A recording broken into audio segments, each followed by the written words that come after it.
Well, getting set for the kickoff now. We have Miami working from our right. Getting set for the kickoff, Uwe Bonchaman, of course. Our apologies to the folks up in the Cleveland area. We understand you missed a portion of the pregame ceremonies. We'll keep you posted on that Cincinnati-Pittsburgh game. Larry Anderson in the deep spot behind the goal line to bring the ball out for the Colts. Finds a bit of an alley across the 20 to the 21-yard line. And we understand now that Pittsburgh has defeated Cincinnati 26-20 in overtime. And it was a Bradshaw to Stallworth touchdown pass, a sensational ball game there between those great rivals. Let's take a look at the offense now. Pagel, the starting quarterback. Zachary Dixon starts now at a running back position in place of the injured Curtis Dickey. Rod McMillan at the other running back position. 1st and 10, first possession of the ball game. The ball right at the 20-yard line now for the Colts. Pagel with that long count, handing off to Zachary Dixon, finds himself churning off the left side for a quick 3 or 4 yards. Dixon getting the call because of a shoulder and hamstring injury to Curtis Dickey. Let's take a look at the receivers now for the Colts. Matt Busa, Pat Beach starting at the tight end spot. A change. Reese McCall injured this week. Also Ray Butler, the fine receiver. And a look at the offensive line now as they break and come out. Ben Utz and Jeff Hart, the tackles. Terry Crouch, Ken Huff, the guards. Ray Donaldson out over the football.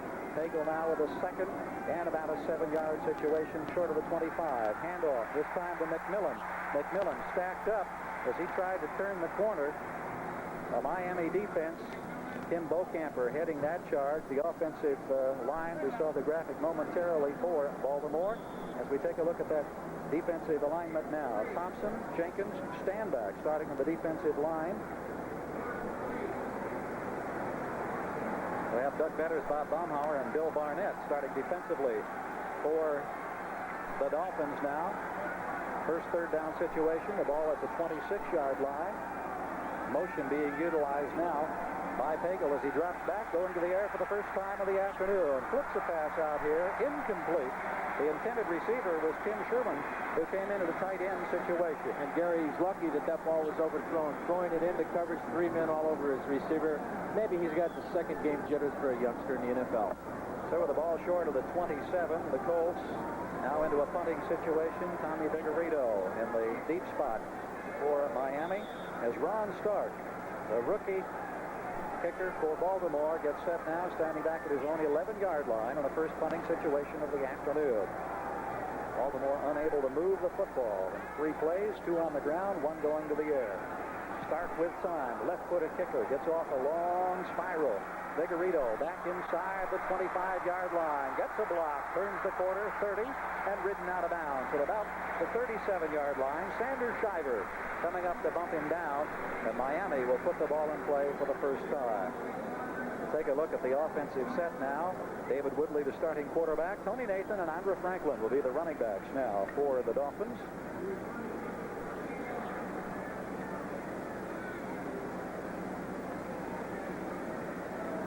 Interior line for Miami, and a good one it is. Giesler and Newman at the, Blackso at the tackles, Kuchenberg and Newman at the guards, Dwight Stevenson at center.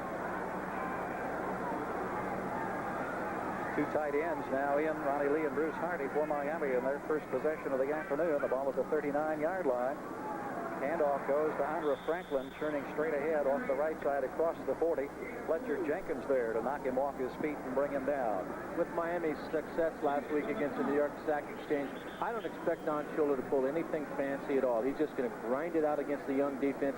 He himself in Miami with Giesler and Kuchenberg, Dwight Stevenson, Ed Newman, and Eric Blackso, they've got an excellent offensive line. Fletcher Jenkins down on the field, and on the first play from scrimmage as far as Miami is concerned, the man who made the tackle is down. We assume that James Hunter will be coming in to take his spot in the lineup. And while we have this injury timeout early in the first period of play from the Orange Bowl, we remind you that we'll be back with more football action in a moment. NBC Sports presents the best of the National Football League. Today's game being brought to you by Budweiser Lights, with that clean, distinctive taste worthy of the king of beers. By Pontiac, the test drive a new Pontiac at your Pontiac dealer, because at Pontiac we build excitement. And by Atari, the leader in home video games for fun your whole family can share.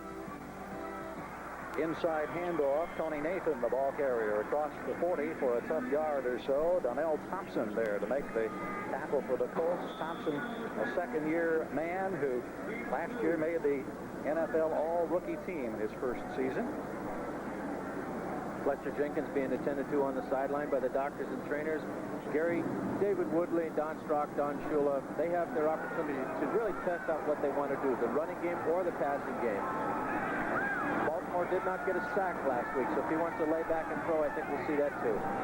3rd and 6, possible passing situation. The shotgun for the first time this afternoon. Woodley scrambling under pressure, wants to throw long, completes his pass, the 35-yard line. Duriel Harris trying to break away from a man, will be pulled down at about the 30-yard line.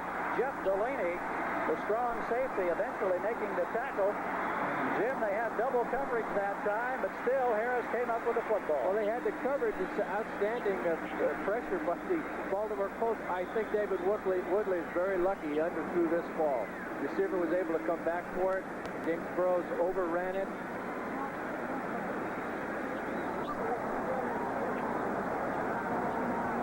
Duriel Harris slipping down, then being hammered down by Delaney. The ball at the 29-yard line in Baltimore territory. First possession now for the Dolphins. Franklin back into the running back. In fact, he has the football, trying the left side. Head down, the man who pulled off for 104 yards last weekend against the Jets, running into the grasp of Johnny Cooks. And Andra slowly getting back up. He got quite a workout last week, Jim. In this area of the field, the 25-yard line, I think, is where David Woodley shines. His ability to be mobile and to run around back there allows the receivers to get open. You will see Uwe von Schamann, who had a bout with colitis this year. Glad to see him back and healthy. Getting that leg warm, and that's no problem today. 88 degrees at game time. The ball just short of the 25-yard line. Franklin and Eddie Hill now at the running back positions. The man in motion that time was Jimmy Cephalo. Quick pass intended for Nathan out of his arms at the 20-yard line, and you can see that Tony was a little unhappy with himself because the ball was there and he just wasn't able to hang on to it. Some pressure applied by Sanders Shiver on a blitz. We've noticed it when they go into their nickel defense. That's their most aggressive defense. They're making wholesale changes right now, going into what they call the nickel. Baltimore goes to 4 down linemen in this situation. They put in 2 fresh linebackers who can actually work as defensive backs at the 25, 3rd and 7 down.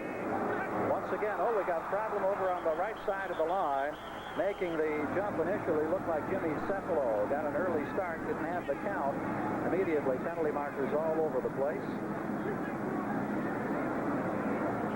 Miami, the least penalized team in the National Football League over the last 6 years, which is certainly a tribute to Don Shula. Ball start, offense.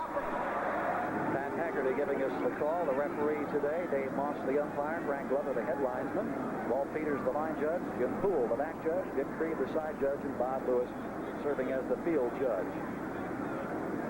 Shula taking a look there, unhappy with that situation, which will now make it 3rd and a bit longer. One thing he wants to make sure of right here, Gary, that his ball club, coming off a very good start against the Jets last week, aren't overconfident. You don't want to let a young, mistake-prone team like the Baltimore Colts affect your ball club.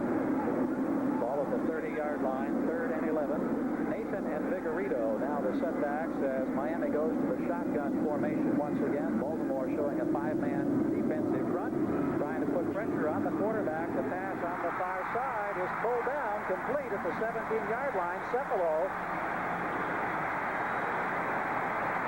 Jimmy Cephalo with a nice grab there, and just ahead of the first down marker. And we see the growth of David Woodley. A nice drop back out of the shotgun. The ball is thrown to the outside. If it's not caught, it's not intercepted, and that's so crucial in today's game. We'll take another look at Jimmy Cephalo out of Penn State. He's turned into such a fine receiver, the player rep of the Miami Dolphins. Watch him come back in there for the ball and hold on to it. Very, very nicely done. James Hunter had good penetration, was high in the air, almost tipped the ball, unable to do so. First down now for Miami, driving in Baltimore territory. Franklin straight ahead, inside the 15-yard line. And you can see that the entire center of the defensive line, Barry Krause from a middle linebacking position, spearheading that charge. Franklin is stacked up, but he still manages to gain a couple of yards. In fact, it looks like a gain of 3, which will make it 2nd down and 7. Moving here, a couple of big plays, third down situations. We'll have an opportunity to catch you up on previous activity and other scores around the country in just a few moments. But right now, let's take a look at the Dolphins as they have Tony Nathan and Andrew Franklin at those running back positions. A handoff to Tony Nathan, trying to wiggle his way inside, but he finds it mighty tough going. This time around, just nowhere to go.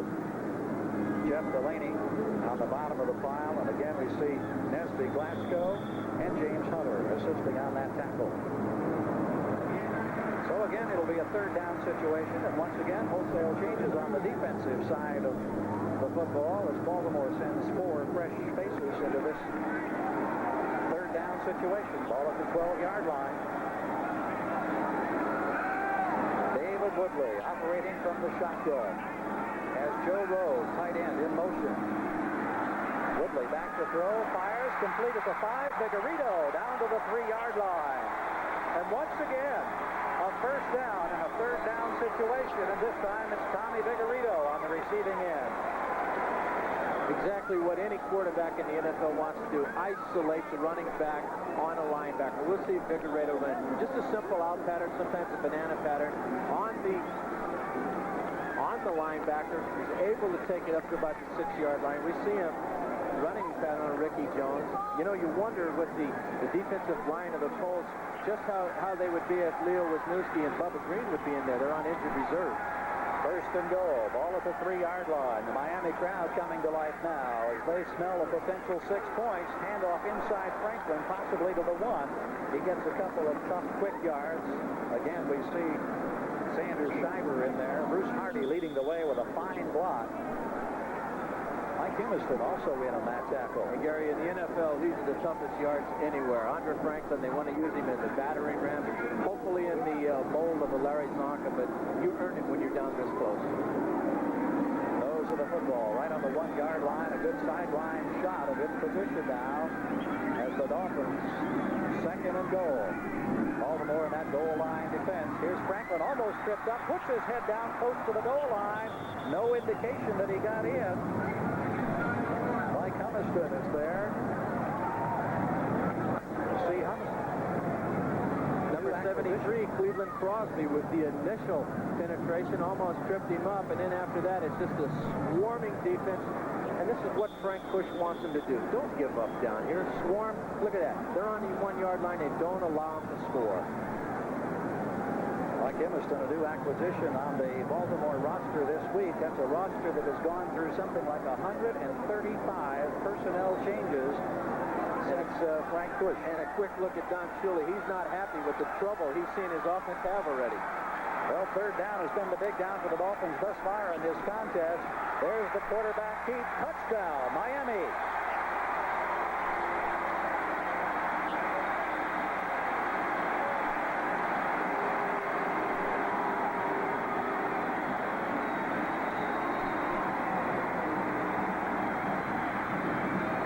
Approximate crowd of some 55,000. Roaring their approval as David Woodley takes it over the top. And many of the Baltimore Colts say that he didn't break the plane easily. We see that he did make it for a touchdown. A simple quarterback sneak. Uwe von Schaman coming in now for the point after attempts. Midway through the first period, Strock will be the holder. The ball to be spotted at the 10-yard line. And what they're doing now, Gary, Don Strock has asked the officials to move it over a little bit. Sometimes there's a hole in the area where the kicker would hit the extra point. Don Strock, being the heady veteran, has said, look, we got to move it over. My kicker's in a hole. You can move it anywhere in between the hash marks that you want for an extra point. Observation coming from certainly one of the finest kickers ever to play the game, Jim Turner, alongside of the booth, high atop the orange ball as von Schaman gets set for the conversion attempt. The placement, the kick is up. What appears to be routine. And so very quickly, with a textbook drive of 12 plays covering 61 yards, Miami has broken out on top of the Colts 7-0.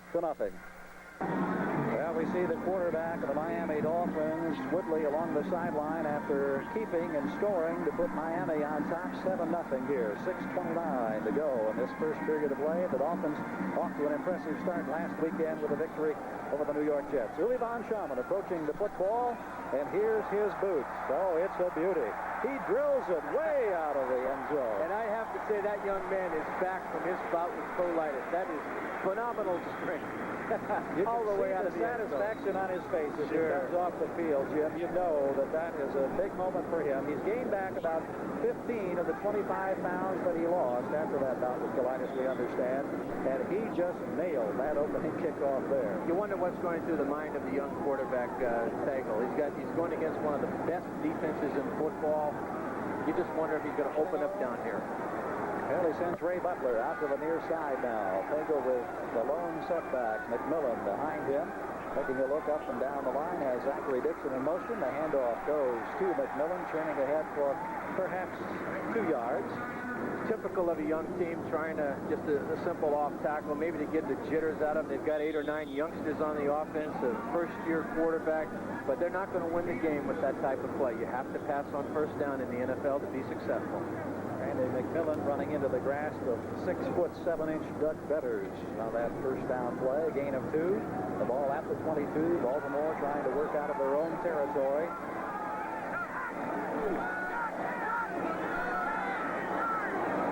Once again, Dixon, the man in motion, as Pagel drops back. This time he wants to throw. He has an ability to scramble. Shows us that. Great catch at the 36-yard line. Butler. Now let's see, will it be ruled a catch? Pagel expressing his frustration. You're going to see that the officials make the right call on this. Pagel throws it in. As we watch Pagel setting back up deep, he has some penetration. He steps off to his right to get away from it. Throws the ball over to number 80, Butler. But the officials ruled this correctly. He did not have control of the football. As we see it, look at the strong arm there. You like that. Now watch, the ball's behind Blackwood. Good call by the officials. Excellent call there. Glenn Blackwood providing the defensive coverage. Third down situation. Ball still at the 22. Colts need 8. They have the ball for only 3 plays in their first possession. Heavy pressure. The young quarterback scrambles away. Has a man on the sideline, but he's out of bounds. Making the catch over there was Matt Bouza, but he was clearly out of bounds. So let's take a moment here to check some scores. We'll be updating activity around the National Football League. The Raiders putting it on Atlanta, 38-14. That's now in the 4th quarter. And also a final score, Dallas coming back to knock off St. Louis 24-7. Gary, young Ron Stark, I believe if there's another Ray Guy or the possibility of having a Ray Guy, it's this youngster. He's going to be a phenomenal punter in the NFL. Out of Florida State, Ron Stark, 6'3", 195 pounds, awaiting the snap. A low snap, picks it off the ground, gets his kickoff from the 10, but this is a poor boot. And it is going to go out of bounds in the vicinity of the 42-yard line.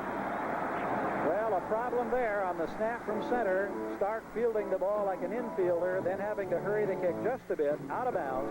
We'll be back in just a moment. What makes Hertz number 1? Well, an opportunity to look at that adventure for young Ron Stark. Jim? Gary, when that ball bounces like that, he becomes a running back, and the defenders do not have to pull up. It never fails when you compliment a receiver or a punter. They're going to miss it.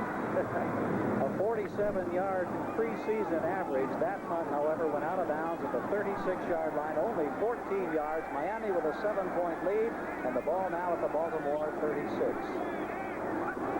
Woodley waiting the snap, handing off this time. Tony Nathan finding his way for about 5 yards as he quickly bumped through the middle. Sanders Shiver there to make the tackle. Gary, the Denver Broncos have one of the better defenses in football, and last year when their defense gave up the ball inside the 50 on the short side of the field, they were scored upon 48% of the time.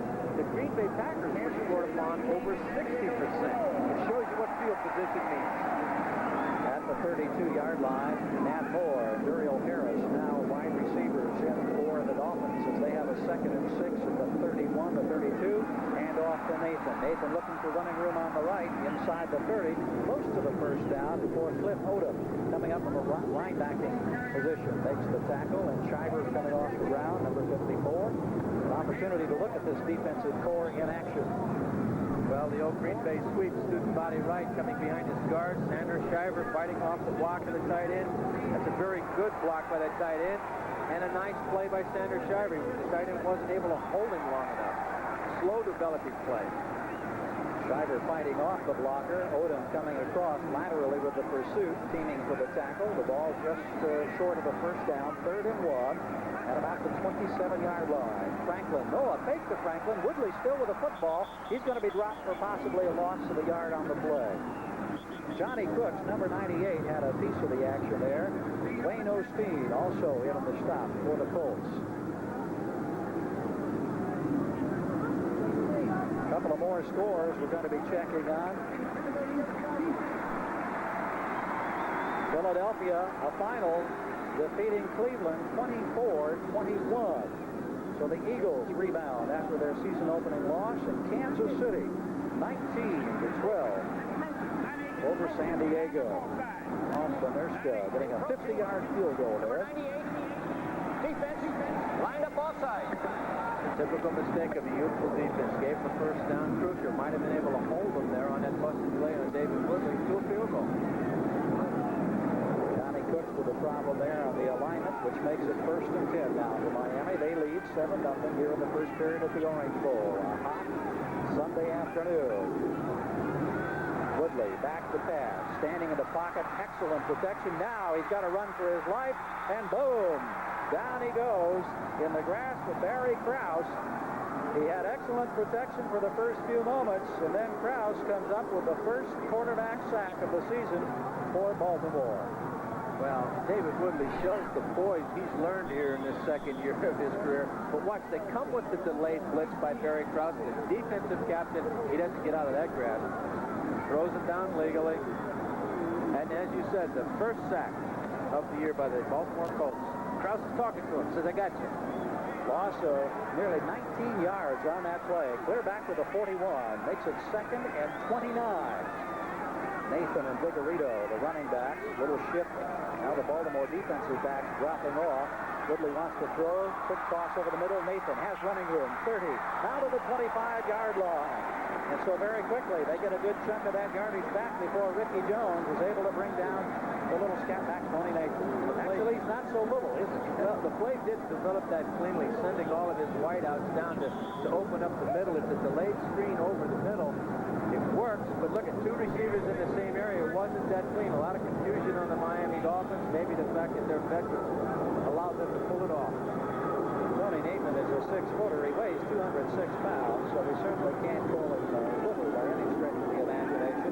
It's now 3rd and about 12. Ball just inside the 25-yard line. Woodley back to throw once again. Penalty marker is down as he looks for the end zone. Traffic jam down there. One of the Colts trying to come up with a football. Harris was the intended receiver, but the penalty marker coming down. Defensive coverage being provided by Jeff Delaney. Defensive holding is the indication as we see Duriel Harris walking back into the huddle, and that flag came early as the play unraveled. We'll get the call now. Pat Haggerty. Defensive holding, number 35, first down. From the Oakland Raiders who picked it up on waivers. That last pass play, picture-perfect blocking by John Diesler and Eric Laxo, the 2 offensive tackles. By the way, they got the game balls last week, doing such a job on the New York Stock Exchange. Baltimore now in the nickel defense, wholesale substitution. Pitch out coming back to Nathan. Nathan running the left side, gets inside the 15. Colts just moments ago had that 19-yard sack. They had the Dolphins back in a bit of a hole. Franklin leading the way for Nathan with a block. Barry Krause then making the tackle. Ball now at the 13-yard line. You're talking about having youth on a team. The Baltimore defense wasn't even in its 3-point stance. They weren't even ready for that play. I'd have to say Cush has got to get some guys off injured reserve. Maybe make a trade for a veteran to get in on the defense and become a leader. 2nd down, 4 yards to go. The ball at the 14, just inside the 14. Inside handoff, Nathan running room to the 10. May break a tackle. Still on his feet. Tremendous effort by Tony Nathan. Pulled down at the 6-yard line. Derek Hatchett finally muscling him down. James Hunter also on the stop, running off that left side, and John Giesler opening a hole. Absolutely a great effort by Tony Nathan, number 22. This shows us why he had the highest rushing percentage in the NFL last year of over 5 yards. Look at that effort. You saw the hit that Sanders Shiver put on him, and it didn't even deter him for a fleet instant. 3 tight ends in the Miami lineup now as the ball is at the 5-yard line. First and goal. Nathan and Franklin will be at the split back positions behind Woodley. Everybody jammed in there tightly. First and goal. Spin, handoff. Franklin trying to work his way forward for a possible 2-yard gain, close to the 3-yard line. Gary, I don't believe anybody's surprised at all when we're seeing the dominance of the Miami offense right now over Baltimore's young defense. But I think what everybody has to realize, you cannot leave a defense, any defense, on the field this long and expect them to perform and stop any offense. Yeah, the New York Jets were on the field for 2/3 of the game last week against the Miami Dolphins. You talk about ball control, an amazing display there. It's second and goal. Coach Kurtz looking on, obviously concerned with what he's seeing. Play action fake, under pressure, throws, touchdown, Miami. Bruce Hardy, the tight end, on the receiving end.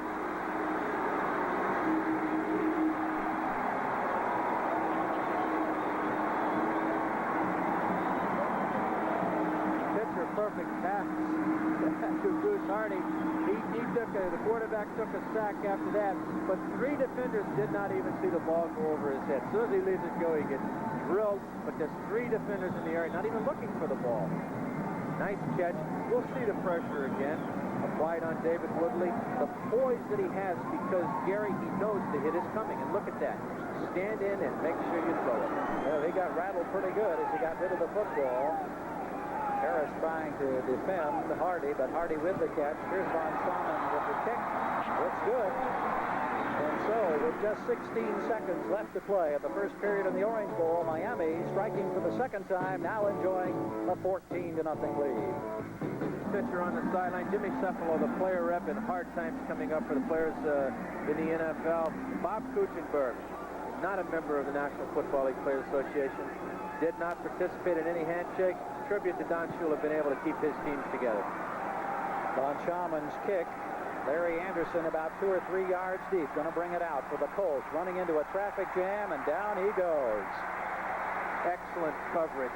If you can get the ball back to the 22 in the NFL today, you've done a good job as return. Look at that. The Miami Dolphins stop them on the 12-yard line. Special teams are so important today. Anderson had a terrific game in his opener, averaging better than 30 yards of return last week. But Charles Bowser coming up, one of the newcomers here for Miami, making the stop. And everybody doesn't want to say, boy, the Baltimore Colts offense is lousy. They haven't been across the 30-yard line yet. Most likely, this is the final play of the first period. Baltimore deep in their own territory, starting from their own 12. They trail by 14 as the young quarterback, Pagel, hands off to Zachary Dixon. Dixon straight ahead, gets about 3 yards out to the 15, and that, of course, will be the final play in the end of the first period. So on a warm afternoon in Miami, the Dolphins off to a quick start as they lead Baltimore 14-0. Back at the Orange Bowl in Miami, Gary Gerald along with Jim Turner. Sky is becoming a little darker now. A 20% chance of rain, we were told, coming in this evening. Game time temperature 88 degrees, second down and 6 now for Baltimore. They trail by 14. They have the ball at their own 16-yard line. Young rookie quarterback Mike Pagel in the count out of a straight I formation, pitching back to Zachary Dixon. He has some speed. He turns the corner across the 20 to about the 22-yard line. Lyle Blackwood hammering him down there, but a fairly impressive gain and getting out close to a first down. 2 former teammates of mine on the Denver Broncos, Lyle Blackwood now with the Dolphins, and young Zach Dixon. I would say that Zachary's probably the best conditioned athlete in the NFL today. Close enough that a measurement has been required. They're bringing the chains in from the near sideline here in the Orange Bowl. Miami off to a sensational start with a big victory over the Jets last week, while Baltimore struggling and then losing to New England. First down, the indication, and we'll check some scores for you now of other activity. The Raiders, a final score 38-14 over Atlanta. New Orleans, winner over the Chicago Bears, 10-zip. Well, let's hear it for Kenny Stabler. Yes, indeed. They get in the win column for the first time here, the 1982 season. 22-yard line, first down, the first down of the afternoon for the young Colts. Average age less than 25 years for all 49 men on the roster. Dixon, this time across the 25, and boy, Jim, he runs hard, doesn't he? Well, he's not their starting running back. It's a shot for Zach to show his stuff and play. But, you know, only Dallas, Pittsburgh, maybe, well, obviously the San Diego Chargers would be able to throw themselves out of the problems that Mike Pagel has had recently. No field position. Right now in the second quarter of the game, best field position of the day for the Baltimore Colts. 5-yard gain, moves the ball up now to the 27-yard line, stuck it in 5, just short of the 28. Here's Pagel barking out those signals. McMillan gets the call. He finds some room across the 31 this time as he tries the right side. Duck Betters there to make the tackle. The right side of that offensive line. Ken Huff back in the starting right guard position. Jeff Harden right tackle starting this ball game today. Well, down 14 points this early in the game. You'd like to see them open it up. They will have a hard time running against that very fine defensive line of the Miami Dolphins. You might as well open up. If you make mistakes, fine, you learn from them. Ball across the 30 at the 31. It's 3rd and 1.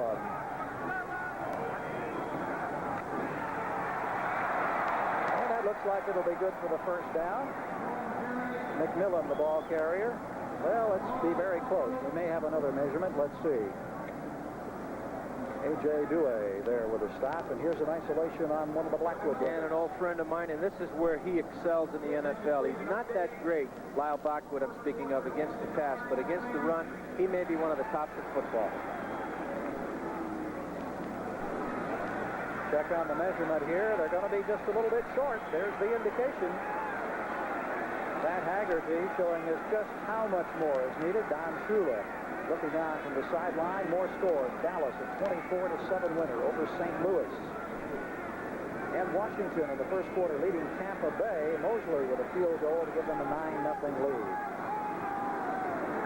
Pretty good call here. Well, we don't see the kicking team coming on. Frank Bush with his arms folded across the way. Good for you, Coach. Why not? How about this, huh? This gets a reaction from the fans here who are backing. Trying to get their defense on. All right. Defensive line jammed in there, an 8-man front. Let's see what Pagel comes up with. He needs inches. Did he get it? Oh, my. It's going to be very close. Vern Ben Herter, who is out of retirement, jamming in there with Ernie Roan, spearheading the stop. And that youthful Baltimore line trying to open a hole, but not with a great deal of success. Well, and a nice effort by both sides there. It all depends upon where the official decides to put the ball. And we're just going to have to wait and find out. It may be that close. I applaud the effort and decision by Coach Cush. Baltimore have been 0 for 3 on 3rd down conversions. They may be 0 for 1 in 4th down conversions. Nope, they get the first down. Cush breathes a sigh of relief, walks back and continues the pace now on the sideline. There's Don. He's shaking his head. He knows it wasn't dependent on anything but where the official put the ball. 33-yard line early in the second period. Miami leading the Colts 14-0. A gutty play as Baltimore gets the first down.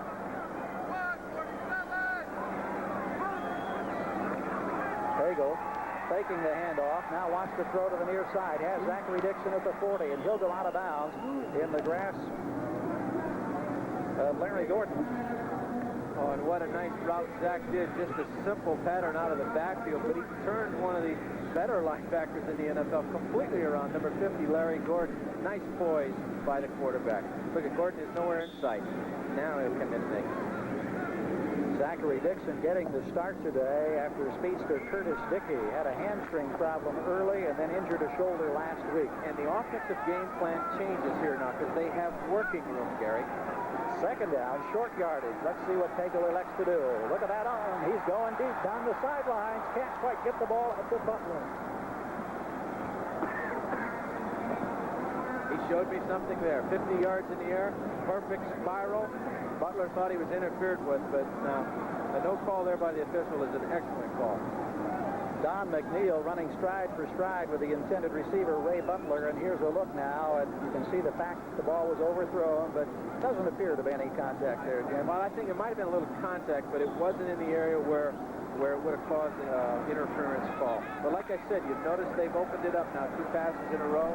Offensive coordinator, coach Zeke Bartkowski calling the plays. I think he feels very happy with this field position. So it becomes 3rd down in short yardage. Man in motion to the near side, handoff McMillan, 1st down and more. Across the 45 to the 47-yard line now. Randy McMillan out of Pittsburgh, a second-year pro player, being pulled down by Don McNeil up out of the secondary. A cornerbacker making the stop, and Baltimore getting close to midfield and showing the first real spark of offense we've seen today. And there's Coach with his quarterback coach, Zeke Bartkowski, Schleister with the clipboard, David Hump, the only veteran quarterback they have, and he really kind of could be a coach on the field for the 2 youngsters. Ball short of midfield by 3 yards. 1st down for Baltimore. Pagel with a quick toss across the middle. Butler breaks a tackle. 40. Look out. He could go. Ray Butler to the 10. He'll score. Oh, sensational effort as he broke the tackle, and Pagel put the ball right on the numbers. What a call by the Baltimore Colts offense. He split the seam. An excellent catch because he's in the crowd. They missed 1 tackle, and he's off to the races. They credit the quarterback for an outstanding throw. Obviously, it was a great catch. Watch this. A bullet. Look at that. Right in the seam. Pretty good coverage, and now he's off to the races. Gerald Small and Glenn Blackwood got tangled up with each other there. And a terrific block laid there from Tim Sherman as we'll get Sherwood as we'll get another look now. And it just shows you what we were talking about. Field position allows you to go ahead and throw a ball like this. You notice when he caught it, he tucked his head. Normally they really get zanged there.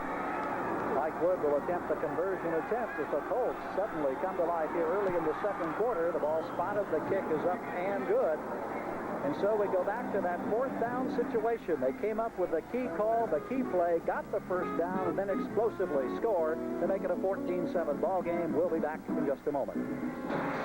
From the leading edge of technology comes a new generation of video electronics from Zenith. At the touch of a button, the giant screen rises and you enjoy Space Screen 45 TV.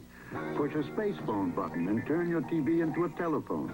Produce a movie with your VCR and play it back on Zenith's new component TV. Football League game brought to you by Chevrolet and your local Chevy dealers from coast to coast. By a company called TRW, where tomorrow is taking shape.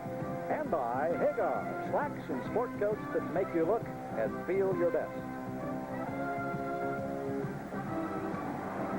Mike Pagel on the sideline, a smile of satisfaction after bringing the Colts onto the scoreboard, trailing 14-7. Wood with the kick, long, and Vince Heflin just watches it sail on out of the end zone. Gary, I've kicked on this field. Those are 2 excellent kickoffs we've seen, one by Von Schama and Wood, but it is easier in Miami in the Orange Bowl to kick 2 to closed in. Jim, in fact, speaking of kicking here, I remember years ago they used to have Flipper in the tank down at the open end of the horseshoe, and I know you used to love to try to get that ball to Flipper. You used to kick the ball on an extra point to the open end. Flipper was in the tank, and he flipped the ball back to you right there behind the goalpost. Some great fun, yes. Right there is where the tank would Flipper. The good old days of the AFL. Well, Miami realizing now that this perhaps might not be as an easy a task as they first thought, as they got a couple of quick scores, but now it's a 14-7 ball game as they go to the air. 1st and 10, setting up the screen. Tony Nathan looking for a block, not finding much running room, and fighting off the block, doing an excellent job. Barry Krause, who hung right in there, broke up the screen and made the tackle after a gain of just a couple of yards. And they tried to set it up so nicely, but the 2 linebackers, Krause and Shiver, didn't bite on it, stayed with the receiver, and didn't allow much of a gain.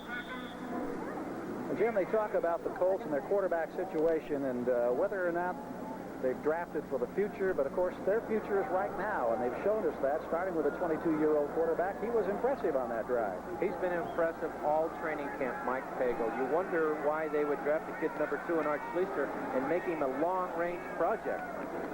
Hand off to Nathan. Nathan wants to go to the left side, and suddenly that Baltimore defense showing a little more fire, as there's no gain on that play. Cleveland Crosby down on the bottom of the pile. What's the old saying about momentum? It definitely has changed here in the Orange Bowl. Plano Steen coming up with the football, and he thought maybe he had something going there, but of course the play had been whistle dead. It's going to be a 3rd and 7 situation. The ball at the 23-yard line. Players in the NFL are the greatest actors there are. They try to convince that official something happened that really didn't. All right. 3rd down situation. San Francisco leading Denver 7-0. Joe Montana on a pass of 46 yards to get the 49ers on the scoreboard. Here's the snap now. Back to Woodley. He wants to throw. And incomplete. The intended receiver at about the 39-yard line with Jimmy Cephalo. Ricky Jones providing the defensive pressure. Washington leading Tampa 9-0. Baseman to Charlie Brown, an 8-yard touchdown pass, and a Mosley field goal, accounting for the Redskins' 9 points. David Woodley's very lucky that James Burrows, the defensive back, was not aware that ball was that close to him, or we'd have had an interception. Larry Anderson and Matt Bouza in the deep spots now as Tom Orris gets set to punt for Miami. The first time that Orris has been in punt formation, I believe, in this ball game today. The ball at the 23, 4th down, 7. The Baltimore defense doing an excellent job over the last 3 plays. Here's Orris now with a kick. Kind of a lazy hanger, not going too far at the 40-yard line. Bouza making the reception of the catch and then immediately being hammered down by Ron Hester. Hester downfield quickly, a newcomer from Florida State. So we have 9 minutes and 37 seconds left to play in the first half. Miami leading the Baltimore. Back at the Orange Bowl, Gary Gerald along with Jim Turner. And Jim, there's a man who really has a lot to do with the future success of the Baltimore Colts. Well, he certainly does. 2 rookie quarterbacks and a veteran in David Hum. He's played alongside backup, I suppose, at Green Bay. The Bart Scarzos here. He knows his job. Zeke Bratkowski, of course, the name. 1st and 10. Colts trailing by 7, 14-7 at the 40-yard line after a 53-yard touchdown pass a while ago. Here's Dixon with some running room, breaking a tackle across midfield, and he gets a quick 11 or 12 yards for a first down. A.J. Douay coming up to make the stop.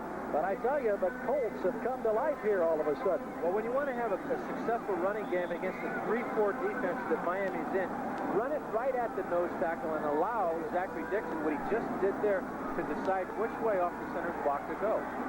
Douay, the 3rd man to get a shot at him after a 12-yard gain. Ball at the Miami 48, and the Miami fans voicing a little concern now. Randy McMillan running the right side. He's inside the 45. Brought down at about the 43-yard line. Don McNeil bumping him off his feet over there. You just don't want to allow a young, mistake-prone team. Here we are. We got the signals from both Hum and Zeke Bratkowski. You look at them. You wonder which one is doing it. One's a fake, one's live. But you don't allow a young team like this to believe that they can win. And I have a feeling the Colts right now believe they can. Daigle, who was such a sensation at Arizona State, celebrated his 22nd birthday early this week. The youngest quarterback in nearly 15 years to start a game. Last week, a losing effort as it turned out against New England. Straight ahead on the dive play, the ball to the 40-yard line. Bill Barnett making the tackle.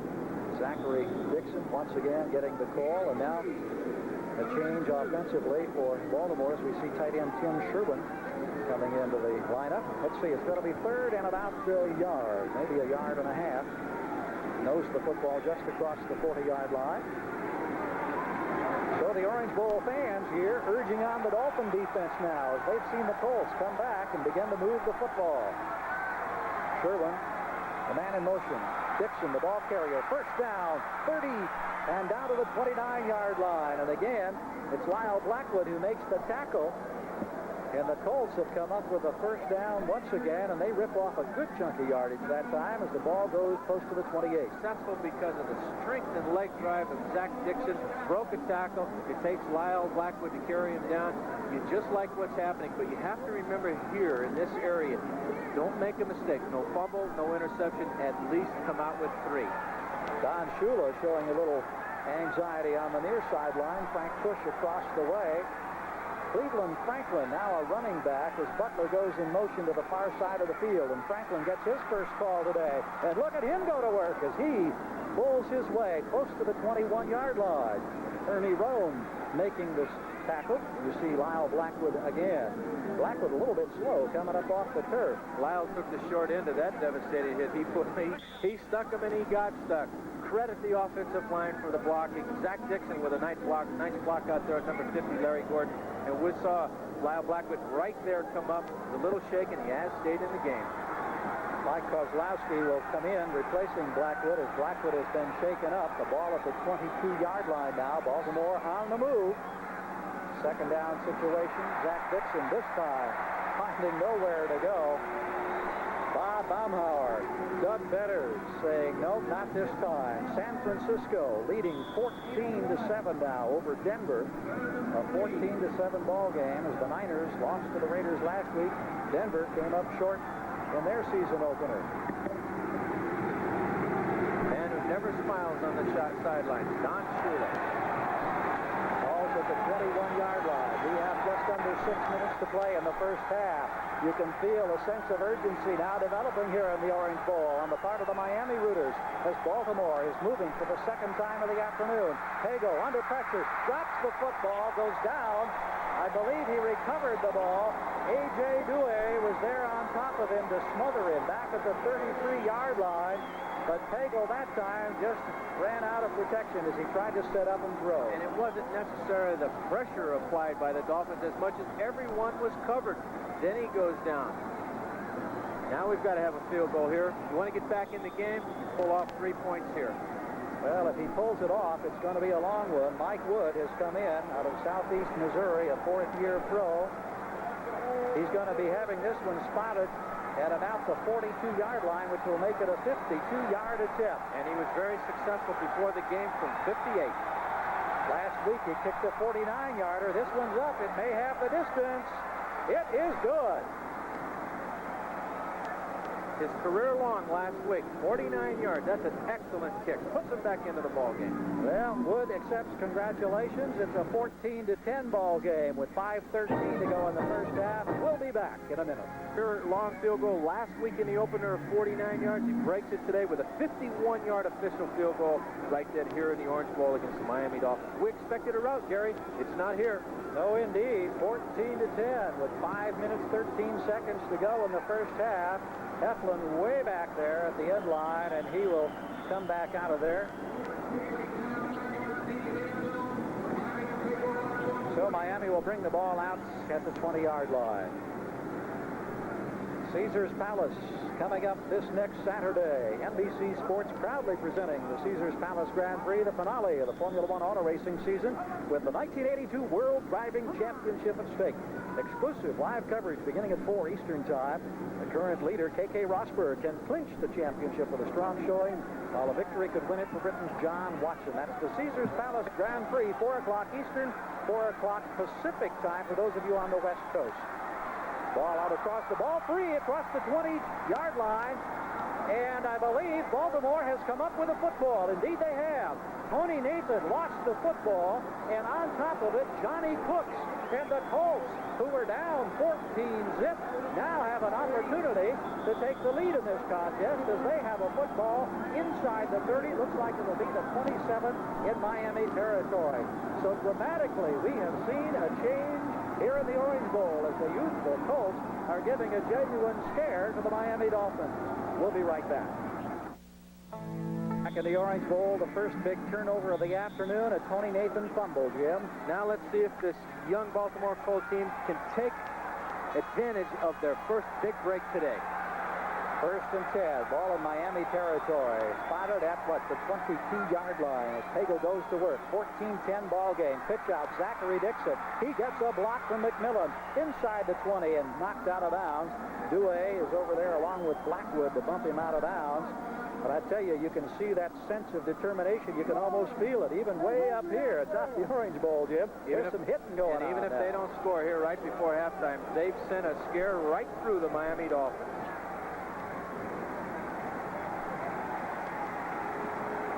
We pause briefly for station identification. This is the NBC Television Network.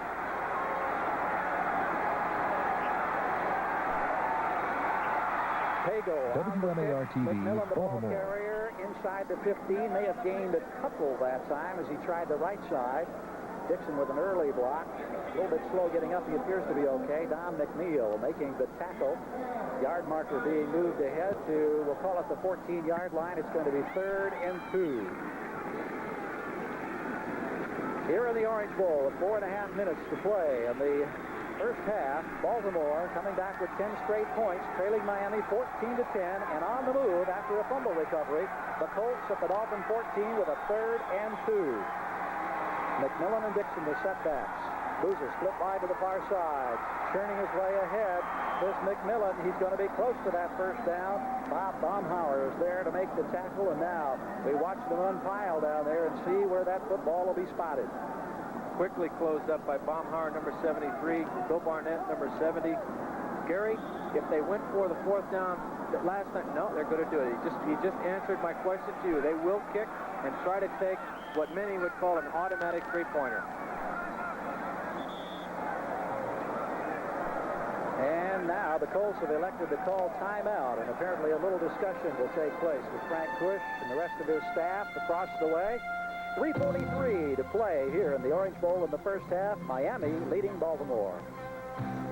Oh, a dramatic conference on the far sideline, Jim. Well, they wanted to find out, Gary, is it 4th and 2 yards? Actually, it's under a yard, so they decided to go for it. Well, this is where ball games sometimes are won and lost. It's a dramatic moment, 4th and about 6 inches. Spin, handoff, first down, Colts inside the 10. Randy McMillan bulldozing his way through there. Great hole, left side of the line. There was no doubt about it. Nice blocking by the center and the left guard, Crouch and Donaldson, but at 220 pounds, that's quite a load Randy McMillan carries.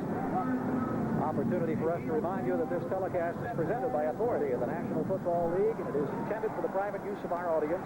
Any rebroadcast or other use of this telecast without the express written consent of the Miami Dolphins and the National Football League is prohibited. 3 minutes, 9 seconds to go. First half. Dixon with the football, looking for room. He turns the corner, gets down to the 6. Not quite knocked out of bounds. And Dixon head down, churning behind the blocking of Randy McMillan, inches the Colts closer to a go-ahead score. Gary, I had the opportunity to have the Baltimore Colts 3 times last season, and never one of those 3 did they show the spark, the enthusiasm, and what they call in Texas, the want-to that they're showing right now. 2nd and goal. Ball inside the 6. 2 minutes, 37 seconds. The clock on the move here in the Orange Bowl as we near the end of the first half. High formation for the Colts as Pagel sets his ball club once again. He drops back. The handoff goes to Dixon. This time, there is no hole as he tries to go off right guard. And there to make the stop is number 73, Bob Baumhauer, number 55, Ernie Roan, A.J. Due also there. And we see the clock continuing to move along. We want to check baseball scores for you. We'll try to update you in the American League, reminding you, of course, that NBC provides World Series coverage this year. In the 9th inning, Milwaukee leading New York 14-1. And we have a 2-minute warning taking place right now. We'll check some of those baseball scores a bit later on, and we'll get back to the drama of the closing moments of this first half right after these messages.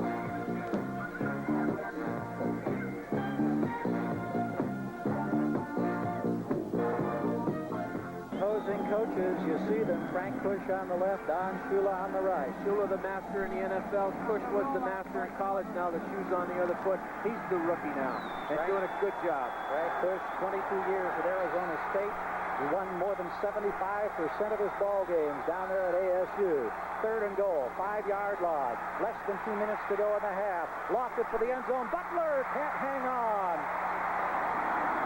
Butler thought he had a chance. Bolton Walker was providing the defensive coverage, and that was very close to 6 points. Yes, but what Baltimore tried to do was an illegal pick to slip a guy in there and do the old basketball pick right in there and then get Zach Dixon free. They couldn't do it. Miami's just too smart. A dropped ball there on Butler's ball. He should have caught that. They will go for the 3 points here. A big 3 points if they get it right before half. Well, Wood was credited with officially a 51-yarder earlier, the longest of his career. The ball is going to be spotted now at the 13. This will be a 23-yard attempt. Mike Wood, 4-year pro from southeast Missouri. The ball is fumbled. Wood picks it up. What's he going to do with it? Looking for the end zone. He lofts a perfect spiral. Yes! Touchdown, Baltimore. Penalty marker is down. and it'll be negated. I don't believe Barry Krause was in a receiver's position. Let's take a look and find out what the judge's decision is. Flag on the play. Touchdown. No, it will be. It may stand. The Colts showing jubilation. 55 reported and is eligible. Touchdown is good. Let me explain it to you. Number 55, Barry Krause, was at the wing position, so that makes him a receiver. He checks into it. He checks in before the kick. He tells the official, I'm out of position. He says, okay. Now he's the receiver. Look at the heads-up veteran play of Mike Wood. He sees nobody. He waits till they open up. Miami's just standing around. Watch the catch by linebacker here. Butler should have done that on the preceding play. Barry Krause is the receiver. Chinese fired Phil. And look at this fine spiral. You bet. It's a beautiful pass, and Barry Krause from Alabama, fourth-year player. A linebacker goes up and gets it. Wood drills the extra point through. So once again, the rule is that if the guy out of position, number 55, Barry Krause, checks in, he becomes a legal receiver. So with 1:43 to play in the half, Baltimore leads Miami. The preceding announcement furnished as a public service by the National Football League. And Gary, Don Shula is usually ahead of everybody in the NFL. He's just checking with the officials to make sure that Barry Krause, in a receiver's position on the field goal team, checked in because he doesn't have a receiver's number. What a dramatic turnaround we're seeing in the Orange Bowl. The Dolphins with two quick first period scores to lead 14-zip. Now trail 17-14. Big surprise in Miami as the Colts kick off. And again, Wood nails one clear out of the end zone. There'll be no opportunity for Heflin to run it back, and Miami will bring the ball out to the 20-yard line. Let's check those baseball scores again. We were mentioning in the ninth inning, Milwaukee leading the Yankees 14-1.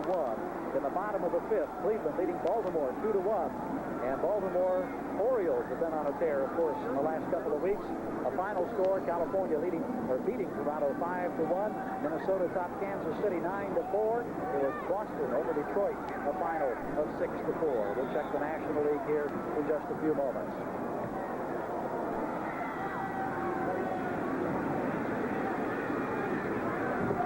Miami now trailing for the first time this afternoon, down by 3. Tony Nathan and Tom Bergerito. And the Dolphins are going to go to the shotgun from their own 20, first down. Woodley having to scramble.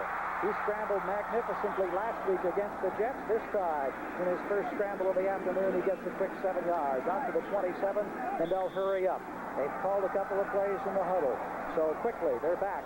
And he takes the snap, wants to throw again, completes the pass. Vigorito at the 34-yard line, bumped down. And the Dolphins have a first down as Cliff Odom made the tackle. 1:16 and counting here in this first half. Certainly Baltimore doesn't want to slip and out and up for a quick 6 here. Just keep them down.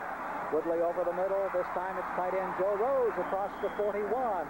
Krause there to make the tackle, and the Dolphins moving the football, using the clock. Now inside 1 minute. They trail 17-14, and again, no huddle as they go with a second and short yardage situation. Flips the ball across at the 45, intended for Vigorito. Could not hang on to it, so that'll stop the clock with 47 seconds to play. Actually, that drop ball might have helped them. It allows them to catch their poise. Now, they're trying to get the ball downfield in their hurry-up offense, or 2 minutes to go. Get it in range of Uwe von Schaman. At the 42-yard line, Miami now looking at a third down situation. You certainly have to think that the Baltimore Colts fans viewing this game would certainly have a renewed interest, and they're glad to see the spark that their team didn't have the past couple of years. Not only have they shown some spark in their last couple of offensive series, but the defense really turned around when they held the Dolphins, and then, of course, capitalized on the Tony Nathan fumble. You see that David Woodley, 8 for 10, 79 yards. Now 3rd and 2. Inside handoff, Nathan nowhere. And the Colts were ready for that one. An interesting call, Gary Gerald. James Hunter said, I will not be fooled. And the free agent out of USC in his first year of professional ball at 6'5", 251 pounds, comes up with a big tackle. Next Saturday, NBC Sports proudly presenting the Caesars Palace Grand Prix, the finale for the Formula One auto racing season, and the 82 World Driving Championship will be on the line. Exclusive live coverage beginning at 4 o'clock Eastern Time. K.K. Rosberg, the current leader, hoping to clinch the championship with a strong showing, while John Watson of Britain knows that a victory could win it for him. The Caesars Palace Grand Prix, 4 o'clock Eastern Time, except for those on the West Coast will see it at 4 o'clock Pacific Daylight Time, only on NBC Sports. Gary, Miami's going into a punt formation now with Tom Morris, of course, but remember, number 30, Larry Anderson, who almost broke the Super Bowl wide open a couple of years back. Tom should not punt the ball safely to number 30. Make him stride for it, kick it to the sideline. Don't give the guy an apple pie and vanilla ice cream return here. There's still time if Baltimore gets a lucky break to put another 3 points on the board. Well, Jim Turner referring to the time, 35 seconds. You see it there. We'll keep an eye now on Morris as he gets set to punt for the second time this afternoon. 4th down and about 4 yards. Do you think they would come up with a gimmick in this situation? No, Jim? not at this situation. These few seconds left in the half. They'll punt it away. I just would be interested to see if Don Shula told his punter exactly where to punt the ball. Directional punting is so important today. Morris standing back at his own 26. The Colts making only token penetration. Right down the middle. I'm surprised. Spiral right down the middle. Anderson with a football, and boy, he is stopped in his tracks. Immediately there to make the hit, Ron Hester. They talk about Hester and his speed. He is a backup to Bob Brzezinski at the linebacker position and a player on the special teams, and he was down there quickly with excellent coverage as we now have 25 seconds remaining in the half. Baltimore putting the ball in play at their own 19. Gary, you'd have to think right here the Baltimore Colts would not put the ball in the air. Let's just be satisfied with our first half performance. Maybe a quarterback flop on or give the ball to Franklin or McMillan. Let's run this clock out. All right, 19-yard line. Baltimore leading this ball game 17-14 now. Mike Pagel, who teamed up with Ray Butler for a 53-yarder a bit earlier, handing off this time to Zachary Dixon. Dixon getting perhaps to the 25-yard line. As he is brought down, the clock will continue to run. Don McNeil making the tackle as we're now inside the 15-second mark. And across the way, the brain trust for the Baltimore Colts has to be satisfied with a dramatic turnaround here in the second quarter. And there's the gun that ends the first half here in the Orange Bowl, and we hear some scattered boos. Yes, we do. Maybe more than scattered boos. As the Dolphins were out in front early, 14-0, but in this second period, a dramatic turnaround and quite a surprise as you see Baltimore leading at the half, 17-14. It's been an interesting first half, and of course we've got 30 more minutes of action-packed football. We'll be updating scores at halftime in a matter of moments. We invite you to stay tuned for more from Miami. Welcome back to NFL 82 New York. Now for Miami, the Dolphins needing to get something going, and a crowd of some 55,000 urging Heflin on. A little moment of indecision. Now he kneels down, he elects not to run the ball out, and Woodley comes onto the field knowing now that he has got to get something going after Miami in the first quarter got those 2 scores, and then the offense became very silent in that second period. And Gary, you wonder just what the halftime speech from Coach Don Shula was. I can imagine there was a certain sense of urgency or intensity in that halftime conversation with his ball club. I would agree with that. Don Shula in his 13th season at Miami, his 20th year as an NFL coach, he has won 205 games in that career. Tony Nathan, Andrew Franklin at the running back positions now as the Dolphins get set to go to work. Nathan gets the call. A couple of yards is all he can get into the grasp of Sanders, Schreiber, and Dwayne Osteen. Mike Shula with a clipboard along the sidelines helping out. The son of Miami coach Don Shula was recently released by the Baltimore Colts. Eddie Hill now coming back into an offensive running back position for Miami as David Woodley brings them up to the line. Eddie Hill, number 31, Tommy Vigorito, number 30. No, Tony Nathan, I beg your pardon, back there. The swing pass quickly is completed. Eddie Hill coming out of the backfield, makes the reception, is bumped out of bounds. Schreiber again there to make the stop. And right away, way, Gary, we see that they're going to put the test on the linebackers coming out of the backfield on Sanders Shiver, and they're using the rollout ability of number 16, David Woodley. It didn't work in the first half, drop back. Now they're going to try something else. Let's bring you up to date on scores. We have them at this point. Final score, the LA Raiders beating Atlanta 38-14. A big victory for the Raiders.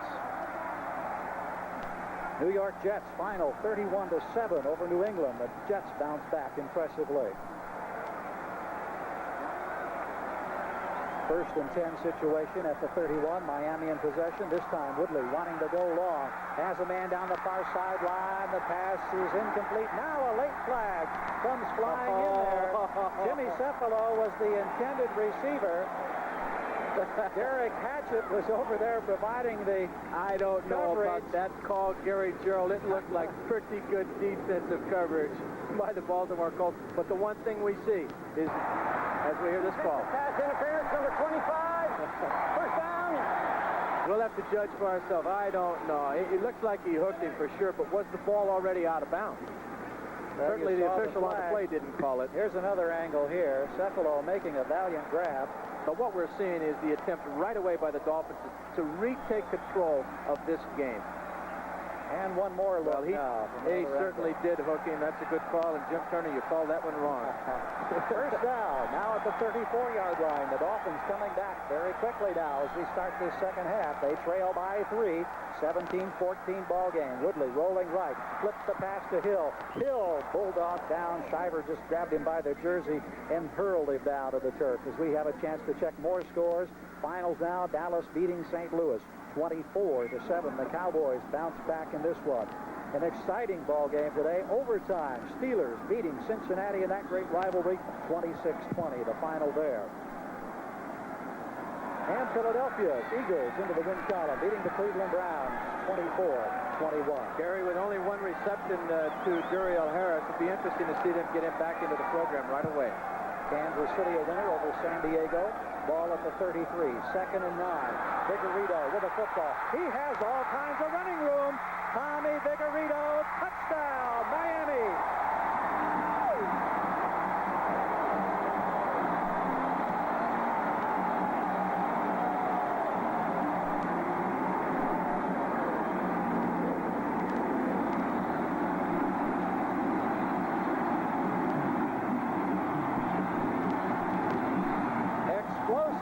The Dolphins go back into the lead. A great lead block from Bob Kuchenberg. And here we get a look at exciting Tommy Vigorito. He ran a punt back last week, and he gets a 6-pointer right now. Another excellent block by their left tackle, number 79, John Geezer. What a run.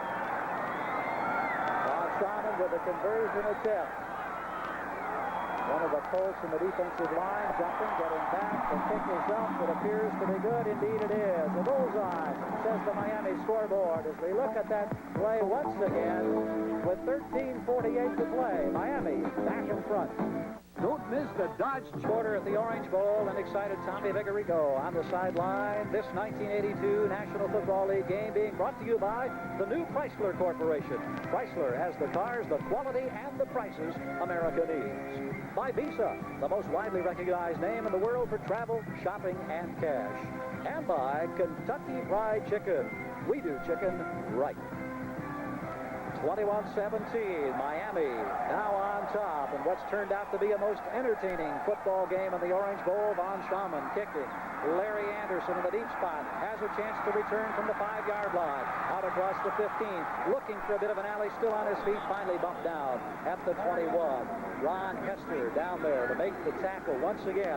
Third time he's been down for kick coverage tackle. And here, Jim, is a look at that touchdown play. You see the block of Bob Kuchenberg and the offensive left tackle, John Geezer, but look at the run of Vigorito. He did it last week with a 59-yard touchdown punt return. There's a good look at it. Well, it's Vigorito. It's been a game of quarters. Tommy Vigorito back here on the near sideline. Miami dominated the first quarter. Baltimore the second. Here in the opening moments of the third, it's been Miami. But now the Colts will try to answer back. First and 10 from their own 22. Handoff inside. Appears to be McMillan. Maybe Zachary Dixon. Yes, indeed. Dixon, number 31, in the grasp of Ernie Rowe, number 55. One thing Baltimore has to be careful of right now, no turnover to let Miami take it in and bury the game on you. They've got their enthusiasm back. They feel they're in control. Don't make a mistake, the Baltimore Colts. At the 25-yard line, a gain of 3, 2nd and 7 now for the Colts in the traditional blue and white colors. Young team. They've been exciting thus far this afternoon in their second game of the regular season. They had a winning preseason, and again the call goes to Dixon. Dixon has problems back there in making the initial penetration. Glenn Blackwood was there to make the tackle, but it was Don McNeil who really got back there and initially got a hand on Dixon, slowed him up as he tried to turn the corner. No gain. Taking a look at scores, New Orleans, a winner over the Chicago Bears, 10-0. That's a final this day. Kenny Stabler and a pass to Larry Hardy of 10 yards for a touchdown for the Saints. Field goal, putting some frosting on the cake. San Francisco in the third quarter, leading the Denver Broncos 21-14. Pretty good shootout there in the Mile High Countries in turn. 25-yard line. Pagel wants to throw. Great catch. Pulled in by Bouza at the 42-yard line. Matt Bouza, the first-year player out of the University of California, Berkeley, came in as a free agent with a diving grab for the first down of the 42. Miami in a 4-man line rushing on that time. Perfect pass down the middle. But watch the fingertip catch of a man who's been rather quiet today. Look at that catch. Nice call by the officials. He caught 6 last week. Matt Bouza, free agent out of California. 1st and 10 now. The ball at the 42-yard line. John Sinnott now in place of Jeff Hart in the interior line for Baltimore. The pitch out to Dixon. He has an alley this time. Across the 45 to about the 47-yard line. And as they untangle, it's Larry Gordon on the bottom of the pile. Number 50, also Lyle Blackwood. Coach Cush with his ready list, talking to Zeke Krakowski, finding out exactly what play he has sent in. Want to be on the same page on the total program. There they are looking at their ready list. 47-yard line, 2nd down. 5 yards needed for a first down. McMillan across midfield to the 49. And the Baltimore Colts are taking it to the Miami Dolphins on the ground. Credit the offensive line. The Colts had a tough time last week against the New England Patriots. And at 220 pounds, I say again, Brandon McMillan will make you pay for any tackle you put on him. That interior line right now has Sinnott at left tackle, Crouch at left guard, Donaldson at center, Kent Huff on the right guard position, and Utz is working at the right tackle spot. Miami fans getting pretty vocal now as they urge their team to try to stop the upstart Colts with a 3rd and short yardage. 49-yard line in Miami territory. Zix having to go outside. He gets the first down across the 45, and a penalty marker is down. Zachary Dixon has shown us that he has the speed to get out there and get around the corner. And the stamina to play. I think they're trusting his veteran running back abilities here in the tight situation. I believe we're going to have a holding on the Baltimore Colts. Colts have that rather dejected look as they began to wander back across the field, and now the roar from this Miami crowd as they recognize the potential situation. 10:52 left to go in the third quarter. Miami leading 21-17, coming back with a second half opening drive that put them on top. We'll get the call here from Pat Haggerty.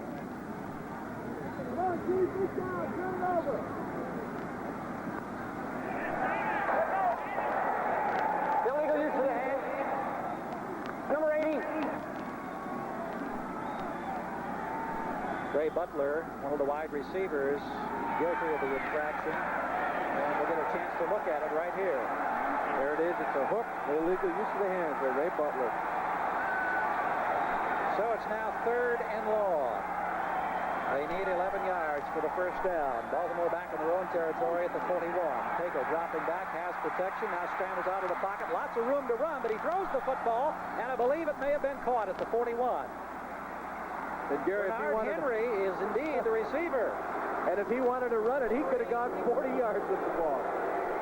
I was frankly amazed that he did not run with the football, because as he scrambled clear of the pocket, you'll get a chance to see it now as once again we look at it. He comes up, the alley is wide open. There's no one close He elected to throw the ball into double coverage, but Bernard Henry, who is a rookie from Arizona State, another free agent, one of how many on this roster? I don't know. 20 free agents and first-year players out of 30, out of the 49, or is it 30? I lose track. There have been so many changes in the personnel. The important thing is first down right now for Baltimore. And Zachary Dixon inside the 40 gets a couple of tough yards. And the Colts continue to move. Bob Baumhauer is there to make the tackle that time as Dixon gets up. And we'll review some other scores on this, the second week of competition. At the half, Detroit leading the L.A. Rams 9-0. The Lions making some noise in the first half of that one. And let's take a look at Washington leading Tampa Bay. Halftime score, the Redskins on top of the Bucs 18-6. Johnny Wright now in at a running back spot for Baltimore. He wears number 38, split alongside, and he gets the football. Wright with the carry, gets to the 35-yard line. Johnny Wright out of South Carolina, Columbus, another rookie. In fact, he played in the same backfield with George Rogers some 3 years ago, a 12th round draft choice, getting himself down to the 35-yard line. Quarterback studying the signals being called by Zeke Bratkowski. You'd have to think that Frank Cush had a bigger job than Myers coming in to take over New England. Cush had to get rid of a dissident group of veterans, maybe get the owner, Robert Irsay, on the same track as him. Maybe it's worked.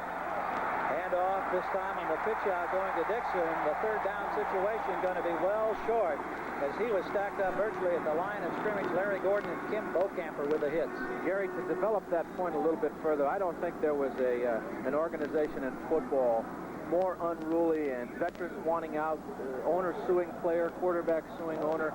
Frank Cush probably had the biggest job of all in taking over this franchise and trying to make a winner out of it. Well, we're at the 33-yard line, fourth down situation. Ron Stark, the punter, is in. Tommy Vigorito is standing back there, but you got to be alert for most anything, and the Colts having a little problem getting their personnel on and off the field. I wonder why they're punting from here. They kicked from here last time and made it. 51-yard field goal. Excellent point. Waiting for the snap. Stark is going to angle for the sidelines. Nice spiral for the near coffin corner. Did he make it? No, it will be a touchback.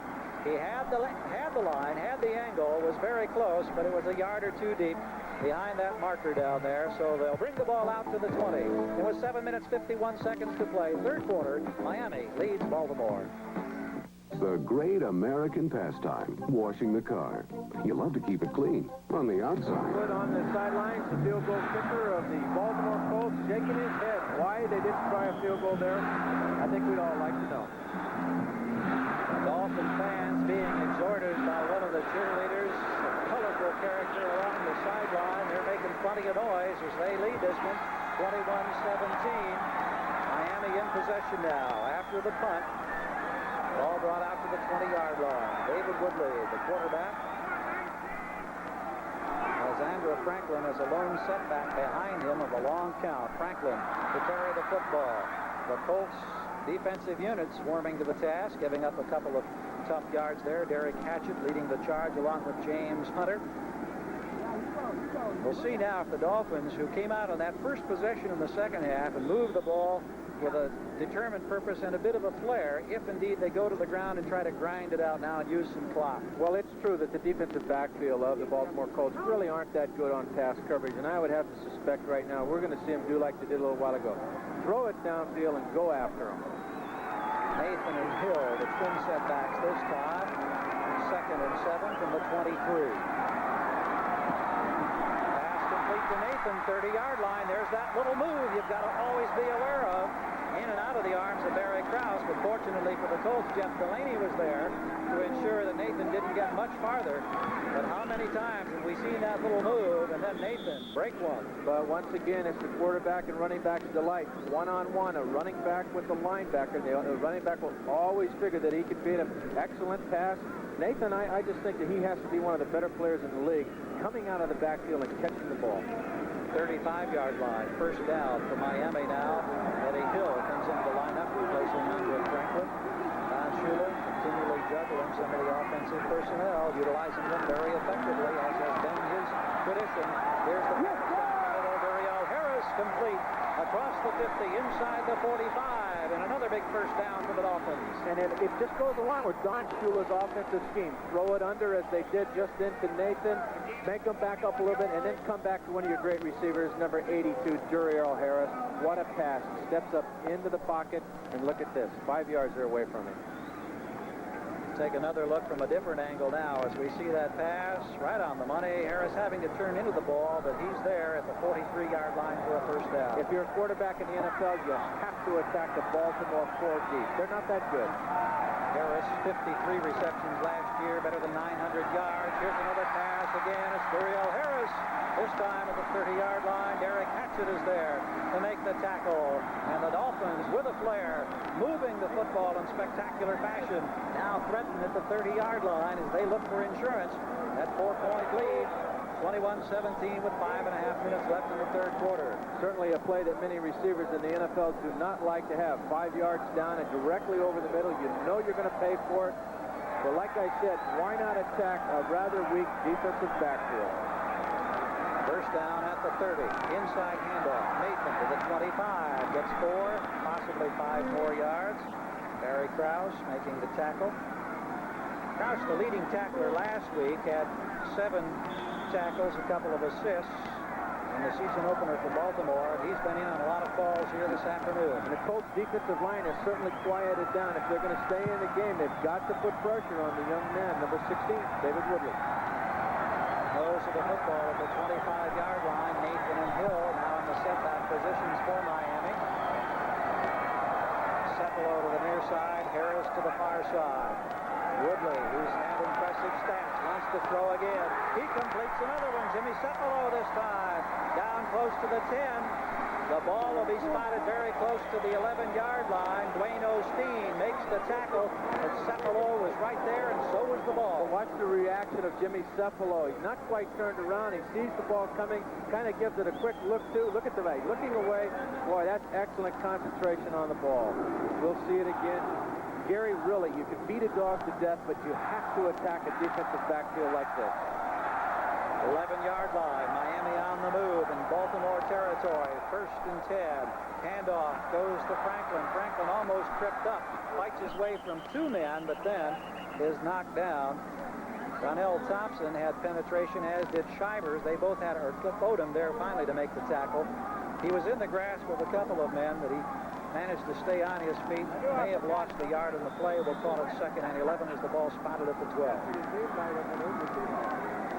Miami heavily favored coming into this one after that most impressive victory last week up at Shea Stadium against the Jets, while Baltimore struggling after they lost Mike Pagel. All 3 of their quarterbacks getting a chance to play last week, giving up a couple of early touchdowns today, coming back to lead 17-14, but now trailing 21-17. In the air, end zone, could be a catch, no.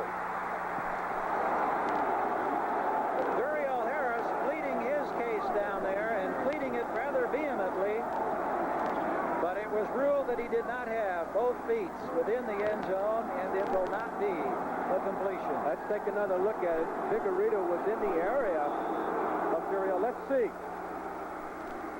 I would have to call that a touchdown. Oh, my. Both feet inbounds, over a yard. I would have to certainly call that a touchdown. Well, it looked as if the toes were dragging the turf, yes, and that's all it takes. Well, but it's a judgment call on the official, and sometimes they make a mistake. Maybe we're wrong in calling it up here, but I would certainly think that that's a touchdown. If indeed he had full possession, if he was juggling, it would be a different situation. Nonetheless, Miami going to the air. Good defensive effort on the part of Dwayne Osteen as he took one away from Joe Rose that time. Tight end Rose curling to the outside across the way in the end zone. And Osteen making a fine defensive effort to knock the ball down. He's an interesting football player. Special teamer out in Oakland, the nickel back here, playing an awful lot of football today. Boy, Don Schumann comes in now. But doesn't it upset you when you might have had a touchdown and the official says, no, he took it away? Don Strock, he's the other quarterback, certainly not a forgotten man in the Miami lineup by any stretch of the imagination. He'll spot the ball at the 20-yard line, a 30-yard attempt. It's actually a 29-yard attempt. Don Schumann splits the uprights. And so, with 2 minutes, 50 seconds to play in the third quarter from the Orange Bowl in Miami, the Dolphins with a bit more breathing room as they lead Baltimore 24-17. At the 3-minute mark, 2:50 to play in the third quarter. Miami hanging on to a 24-17 lead over Baltimore now. As Von Schaman approaches, puts his foot into the ball. Beautiful high end-over-end kick. Not particularly long. Anderson at the 5, across the 15. Oh, he can be exciting, but he runs right into a defensive special teams player and is bumped down at about the 23-yard line. Charles Bowser making the tackle. And, Jim, let's go back and take a look at that one call that was so close to being a touchdown. Well, it's quite evident that the official feels that he didn't have control of the football because surely both feet are inbound. But I don't know. That's close. But he's right there. He called it. Right so, on top of it. Yeah. Perfectly placed. At least he didn't hesitate, and I think that's the important thing. That's right. It was an immediate decision, and you can see that the man most distressed was Duriel Harris. He thought he had 6. Miami still with the lead as Baltimore tries to come back. Zachary Dixon, the workhorse today, replacing the injured Curtis Dickey. Getting up to the 30-yard line this time, Ernie Roan. Ernie Roan, who was a walk-on at his college at Henderson in Arkansas, came to the Dolphins as a free agent in 1975. Quite a story there. The defensive captain checking scores on this day. Houston leading Seattle 10-7. 10-7 in the third quarter. Houston on top of Seattle. 30-yard line, 2nd and 4. Baltimore in possession. They trail by 7. Waning stages of the third quarter and getting close to a first down. Randy McMillan. See where they end up spotting the football in the vicinity of the 33-34-yard line. Gary, certainly not a knock on McMillan or Zach Dixon, but I would have loved to have seen Curtis Dickey. Will be, not now, but he will be one of the premier running backs in the NFL. Last year had almost 779 yards. Gave the Denver Broncos defense a clinic on how to rush the ball in Denver last year. Saw Mike Pagel there perhaps questioning, making sure that his interpretation of the sideline signal was correct. It's a first down situation. Dixon 17 carries, 80 yards on this day, and once again the straight ahead dive play. This time it's McMillan, the ball carrier, across the 35 to about the 37. So Dixon really getting his work today after Dickey being sidelined because of that injury problem. And while we're talking about stats in the passing department, Pagel 4 for 9. Woodley 14 for 18 today, 156 yards. We pause briefly now for station identification. This is the NBC Television Network. This is WMAR-TV, Maryland's leader in sports broadcasting. High formation, handoff goes to Dixon across the 40. Picks up a couple of more yards. He had that time Johnny Wright blocking for him out of the I formation. One of the few times we've seen Wright in the backfield today for the Colts. Good look at Zeke Bratkowski once again sending in the plays to number 18, but this time last year, Bert Jones and Roger Carr would have sorely tested this defense, throwing it out of the end zone, throwing it from the 20-yard line.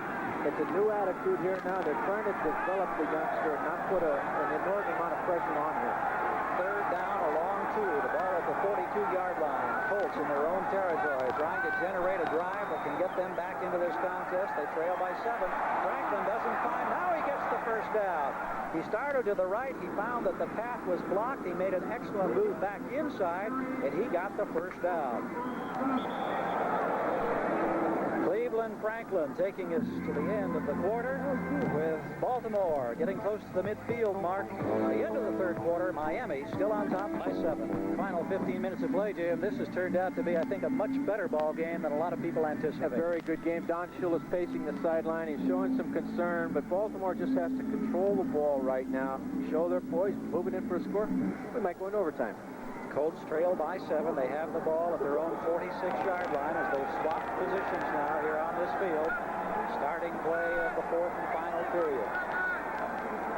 Franklin in the I formation as they up back. Play action fake. Pagel, he's got problems this time. Scrambles loose.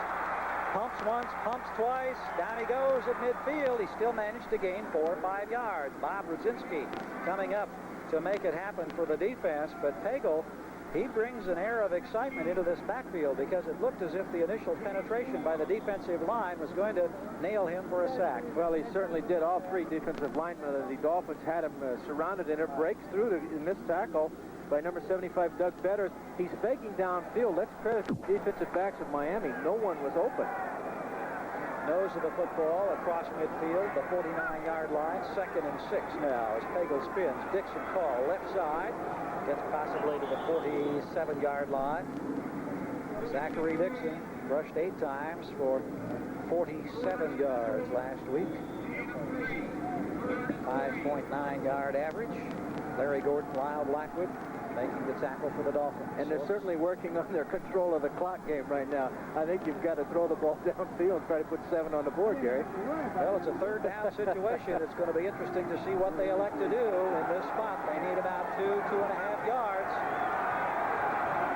Franklin and Dixon, little movement there in the backfield. Now they set with twin backs. Pagel wants to roll to the near side. Under pressure, completes his pass. Booza pulling it in inside the 40 for the 1st down. Matt Booza, who caught 6 balls for 76 yards last week, coming up with a couple of big second-half receptions here this afternoon. The very play that made David Woodley such a star in his rookie year, being able to roll out, throw the ball perfectly on the run. Matt Booza comes up with a pretty good catch here because I'm not too sure that he's not too well. There it is. He's very well covered. Look at that catch with the man's arms around him, Blackwood.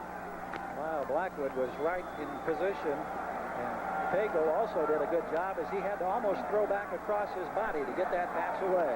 1st down at the 39, down to the 35. Cleveland Franklin is the ball carrier, so the Colts trying to move. Let's take a move now to New York in NFL 82. This is Mike Adamley in New York, and it has been a day of running backs throwing the football. Watch number 34, Earl Campbell. He has over 100 yards rushing, but this time he gets it off. A completion. However, the man is wearing the wrong color jersey. John Harris of Seattle intercepts, almost is nailed for a safety. It's 10-7. Oilers over the Seahawks. Thank you, Mike. Here at Miami at the 35-yard line, the Colts trying to grind it out. This time getting only about a yard. Cleveland Franklin, again, the ball carrier. Doug Betters is there. Betters at 6'7", 260 pounds, 50-year player out of Nevada, Reno. Gary, let me ask you a question about Frank Cush and the job he has to do in Baltimore. Do you think he can build a winner this year? Well, I would have said all along that it's too soon, that it can't be done with this young a team, but I'll have to tell you I'm very impressed with what we've seen thus far against what I consider to be a very good ball club. 34-yard line, it's 3rd again. The Colts need 5 to keep this one going. They trail by 7. Here comes the blitz. The big rush is on, and boom, Pagel is indoctrinated as Glenn Blackwood is there with a ferocious blindside hit back at the 46-yard line. You could see them bunching up on the defensive line, and here we'll get a look, and Pagel will have no clue this time because Blackwood comes in from the backside, and down he goes. So it's a 4th, and now a 16-yard situation. Tommy Vigorito is back in the deep spot, standing at his 10-yard line as we await the kick from Ron Stark. Stark standing back at his own 39. The left-footed kicker gets it away. Vigorito's going to watch it bounce, and it goes into the end zone. So it'll be brought out to the 20-yard line. Miami with 11 minutes, 2 seconds to go, hanging on to a 7-point lead over Baltimore. We'll be back in just a minute. Kind of an awkward way to receive the ball on the punt, but what the young punter has to remember here of the Baltimore Colts, Gary, is that when you're punting at the position he does, at least try to kick it out of bounds, and he didn't. It went right down the middle. Directional punting can win you a football game. 46-yard kick. The ball brought out to the 20, however, where the Dolphins now put it in play. They lead this contest 24-17. Andrew Franklin, big hole. And Baltimore says they have the football, and indeed they do. The Colts come up with another big turnover. And remember, that's how they turned things around in the 2nd quarter earlier this evening. Sanders Shriver, the man responsible, coming up with the football, and the change of possession could make it a brand new ball game. We'll find out in just a minute. Back at the Orange Bowl, a look at Andrew Franklin. Big hole, actually not that big, but churning his way through for a quick 10 yards. But suddenly, after being hit by Glasgow, the ball is loose, and Sanders Shriver is on top of it. Baltimore with new life at the 30 in Miami territory, going for a quick hitter down the middle intended for Booza. The pass is incomplete. The ball got away from the quarterback, Mike Pegel. He's wiping his hands. They must have been wet. Just slipped out of his hands. Overthrow. You see Don McNeil with that right arm heavily bandaged. That arm was fractured, one of the hard hitters, and he has a little extra protection there on the right side. He was back there defending. Pagel now 6 for 12, 104 yards in this contest. Looking at the 2nd and 10 situation, just inside the 30-yard line of Miami territory. The rookie from Arizona State, his 2nd starting goal. He drops the football, dives for it. He and A.J. Due are having an arm wrestling contest down there to see who has possession, but I believe Pagel got back on top of it. Ground level look now, and you can see on the exchange one of the few miscues that the young quarterback has had as he teamed up with his center here this afternoon or this evening. You'd have to wonder if the Baltimore Colts have a trick play in their book. It can be pulled on anybody. Might not be a bad time to try it. Right here, Gary. Bartkowski and Cush flashing the signal. It's 3rd and 11. McMillan. And now 3 receivers in for the Colts. 5 defensive backs, the nickel defensive back in for Miami. And this certainly is a big moment for Baltimore. And in fact, the defense of Miami, Pagel under pressure. He looks for Booza, can't find him. The ball is overthrown, and he had to step up and let that one go because Bocamper was providing pressure, and big number 77 was there to provide the hit, A.J. Due. Tremendous pressure on the youngster. He just let it fly. He didn't have anything else to do, overthrowing Matt Booza. Not enough guys in the pattern, Gary, to make a first down. Just one man out for the long bomb. Takes a good hit, but the pressure forces him to throw the ball way over Booza's head. Now, this is going to be a long attempt by Mike Woods, and you wonder why they wouldn't have tried it the last time, going into the easy end of the field to kick. Well, let's see. This one's going to be spotted down at about the 38-yard line. Will make it a 48-yard attempt. Certainly within his range. Ron Stark is the holder. Mike Wood hit from 51 yards earlier. Gets a pretty good foot into it. Oh, yes. No doubt about that one. So 3 more points goes up on the board. And we have 10 minutes, 7 seconds left to play in this ball game. The Colts pull to within 4. We'll be back for more action from the Orange Bowl right after these messages. Have migraine headaches and nightmares. Dave Krieg fumbles the center snap, a mad scramble. Houston's Mike Reinfeldt recovers in the end zone. The Houston Oilers now lead the Seattle Seahawks 17-7. That ball game's in the 3rd quarter. And here in the Orange Bowl, Miami leading Baltimore 24-20 with 10 minutes, 7 seconds to play. The Colts just getting a field goal from Mike Wood. And now they approach the ball. His kick high. It's going to be a little bit short. Heflin gets his first opportunity to run one back here this afternoon. Across the 20, he can be exciting. Still on his feet, down at the 25-yard line. And I thought for a moment, Jim, that maybe we were going to get something very big going there. Sure pulled it out last week for him with Vigorito taking one back on a punt return, 59 yards. Jim, this is an opportunity to watch just what the kicker does in the kickoff. You've been in this situation many times. You go to school and you study. You know that they can't hit you. You're the safety. Just make sure your uniform is clean. Don't let anybody touch you. Mike Woods did a good job of that. No one hit him. Well, wait a minute. The play's not over. Don't let him get frisky. At the 25-yard line, Miami with a 4-point lead. Less than 10 minutes to go in the ball game. The Dolphins trying to stay even with the Buffalo Bills in the AFC East. Woodley back to throw. Tony Nathan with a fine grab at the 34-yard line. Down on his feet. Barry Krause for Bowden providing the defensive coverage for Baltimore. 9 minutes, 40 seconds. You see the clock starting to wind down. A twilight game here in the Orange Bowl. It was 88 degrees at kickoff time earlier this afternoon. Fortunately, some cloud cover caved in. The breeze a little bit still coming through the open end of the Horseshoe Stadium.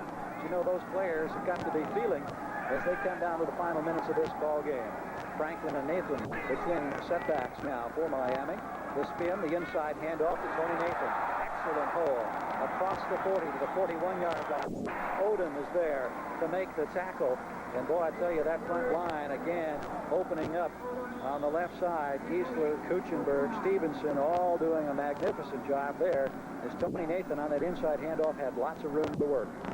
So much experience on that offensive line. They held the ball 39 minutes last week against the New York Sack Exchange. Kuchenberg, of course, being the All-Pro, 13 years out of Notre Dame. Matt Moore, always exciting now in the lineup for the Dolphins. Two men split in either side. Moore in motion from the top of the screen. Woodley back with protection. Watch the throw. Hardy almost made a spectacular grab. He tried to one-arm it high in the air. Couldn't quite get it done. Jeff Delaney was there. Bob Kuchenberg, what a veteran this guy is. You talk about experience, Jim. 13 years in the National Football League, and he just seems to get the job done year in and year out. The Notre Damer, he is always there, it seems, for Don Shula. Ball across the 40, the 42-yard line. Second down situation, 10 after the pass incompletion. Woodley drops back in the pocket, wants to throw again. Sideline pass complete, no, out of bounds. Did not have possession of the ball. Cephalon trying to hang on. James Burrows is there with the defensive effort. Compliment the pass. Watch the pass, Gary. Stepping up into the pocket is David Woodley. A nice spiral. If it's not caught, it's at least not going to be intercepted. Look at the way that James Burrows spits it out of his hands, and we see it so nice by our cameramen doing such a good job for us today on our replay. It's outstanding camera work. Joe Rose now in the tight end. We have Figueredo and Nathan, the running backs for Miami. This is a 3rd and 10 in their own territory. Woodley wants to throw again. Man wide open. Duriel Harris bumped out of bounds. He'll have the first down plus another 5 yards. Baltimore territory at the 43. Nesby Glasgow was there, and Woodley is having himself a pretty fair afternoon. Well, I would certainly agree with you, Gary, but you have to realize you're going against one of the worst defenses in all of football off of last year's performances. You've got your confidence. You have Duriel Harris. Why not throw the ball downfield against those 4 defenses? Duriel Harris now has caught 4 balls for 73 yards in this contest, and this latest one puts Miami at Baltimore 43, 1st and 10. Out of the I-back, Nathan, the ball carrier, may get a yard or so, possibly 2, about the 41. Barry Krause is there to make the tackle. 7:30 left to go in this contest with Miami on top, 24-20. Talking about the old veteran out of Notre Dame, number 67, Bob Kuchenberg. Actually, he's a coach on the field. Look at him make sure the defender stays totally out of the line of defense there. Cliff Odom trying to make the penetration around Kuchenberg, but not very successfully that time. Gain of 2, 2nd down, 8 completed for the Dolphins. They're at the 41-yard line in Baltimore territory. Cephalon this time in motion. Baltimore with a delayed rush. Woodley dropping a long pass on the near sideline, intended down there for Harris once again. Derek Hatchett running stride for stride with Harris. Harris out of New Mexico State, not really having a good chance to get a hand on that one. Let's check the scoreboard around the NFL. At the end of the 3rd quarter, San Francisco leading 21-14 over Denver. Houston on top of Seattle, 3rd quarter, 17-7. And also Detroit clinging to that 9-0 lead over the Rams in the 3rd quarter. Woodley, 16 for 24, 174 yards in this ball game. Looking at a 3rd and 8 at the Baltimore 41 right now. See how the Colts defend this with 4 down linemen? They're going to blitz. There's the pressure. No problem. In and out of the hands of Duriel Harris. That could have been a touchdown had he been able to hang on. They picked up the blitz, and he threw the ball very, very quickly. Perfectly thrown ball. They put it down in the books, Gary, a DB. Drop ball by number 82, Duriel Harris. I like the call. One-on-one against the defender. If he catches it, it's 6 points. Look at the drop ball right here. You rarely see that out of Duriel Harris. We saw James Hunter, the first-year player out of USC, number 92, in there with a hand in the air, trying to deflect the ball, unable to do so. Horace standing back at his own 45-yard line now. Larry Anderson and Matt Luza, the twin safety positions for Baltimore in this punting situation. Good chance for Horace to put the ball out of bounds and help his defensive mate. Indeed, he goes for the far corner. Fair catch is called over there at the 7-yard line by Matt Luza. So the Colts will have to go to work. They trail by 4. They're deep in their own territory. We have 6.5 minutes to play. We'll be back right after these messages. Back in the Orange Bowl, Baltimore having to start way back at the 7-yard line, and Jim Bouza made the fair catch inside the 10, and that's something that generally they try to discourage. Made a first-year mistake. You should never catch a ball on the front inside the 10-yard line. Well, the youth of the Colts showing up in an adverse situation there. This time, Mixon, oh boy, he's nailed by Baumhauer. Absolutely no place to go. Baumhauer, the 6'5", 260-pounder, really doing a job, but a penalty marker is down. Baumhauer showing a little extra exuberance down there. The defense is throwing the flag. We'll have to see who it's on. We have an excellent look here, but watch the stop of the defensive line. Baumhauer just meets him, shoulders up, right and back. Maybe we'll be able to see what the penalties are. It's against the Baltimore Colts.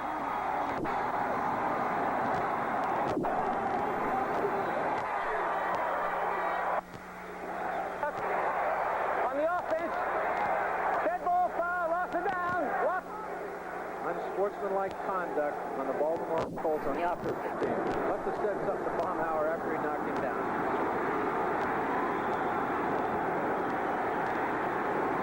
Let's see it again. Baumhauer is showing his happiness over the great stop. There it is. Threw the ball at him and hit him. And that's a good call by the official. Well, once again, our crew coming up with the action after the play, and the Miami fans really roaring their approval now, as Baltimore has been back to the wall. They're at the 3-yard line. 6.5 minutes to go. The Colts trail by 4. That's the situation here now as they try to generate something. They're running out of time, and they've got a long way to go. 97 yards away from the score that would put them in front.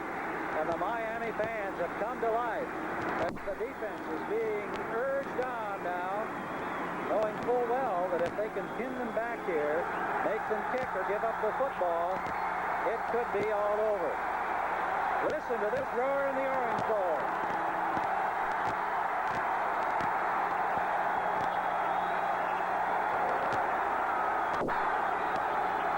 You see the wry smile there on the face of young Mark Pago. Well, he's doing the right thing, but it isn't going to work. Every time the quarterback backs out of there, they get louder. All right. We still have 6:27 to go. Let's break away for a moment and go to New York for an update. This is Mike Adamley in New York. A wide receiver's best friend is supposed to be the quarterback, but not in this case. Bang! Mr. Casper is hung out to dry by Gipper Nielsen and hit by Dave Brown. He is still on the ground in Houston. The Oilers can't afford to lose him. They lead 17-7. Gary? Thank you, Mike. Back here in the Orange Bowl in Miami. It's a 24-20 ball game. The Dolphins were heavily favored, but they cling to a 4-point lead. Less than 6.5 minutes to go across the way. The new coach in the NFL, Frank Kush, on the near sideline. The old master, Don Shula. Both men pacing anxiously. It's a second down, 14 to go situation for Baltimore. They're at their own 3-yard line. And once again, the Orange Bowl comes to life as the fans urge on the defense, and Pago with hands on hips just stands there calmly surveying the scene. Now you can see a couple of members of the defensive unit trying to quiet the crowd. And an interesting observation here in a sidelight for our viewers. We don't have it on camera, but the defensive coordinator of the Miami Dolphins, Bill Arnsparker, screaming and yelling at Zeke Bratkowski, the offensive coordinator calling the plays for the Baltimore Colts. They're livid at each other. You mention a name when you say Bill Arnsparger, the defensive coach. In his 9 years, Miami has allowed the fewest points in the National Football League. In fact, 250 less than any other club. And that certainly speaks well for him. And he's trying to tell Pat Haggerty that Bratkowski's doing it just too loud. Well, Pat Haggerty, of course, has been on the scene for many, many years. One of the veteran officials in the National Football League, and I'm sure that he's quite wise to the ways of football coaches on the sideline, and some of the cases they try to plead from time to time. Man who lives out in Denver, a very successful and happy high school teacher out there, George Washington High School in Denver. Well, it's become a personal challenge. You know that the crowd is really going to try to generate all the noise they can again. Well, pretty soon the officials will have the right to drop a flag. At the 3-yard line. Pagel has the right, of course, to be heard. He sets his ball club. 2nd and 14.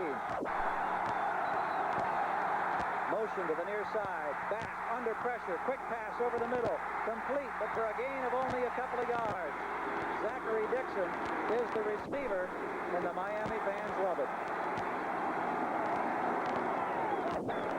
So it becomes 3rd now, but still long yardage, about 10 to the... See, the ball is spotted shy of the 7. We'll call it 3rd and 10. Clock on the move, down to 5 minutes, 57 seconds. 24-20 ball game. The Miami defense knowing right now that if they can come up with a big play, force an exchange on a punt, it would be a difficult situation for the rookie kicker who would have to be standing deep in his own end zone. But right now, Pagel, of course, wants to do something about that. Fires to Dixon, complete across the 10. He'll be short of the first down. Then Glenn Blackwood makes the tackle for the Dolphins, and a definite kicking situation coming up now for the Colts.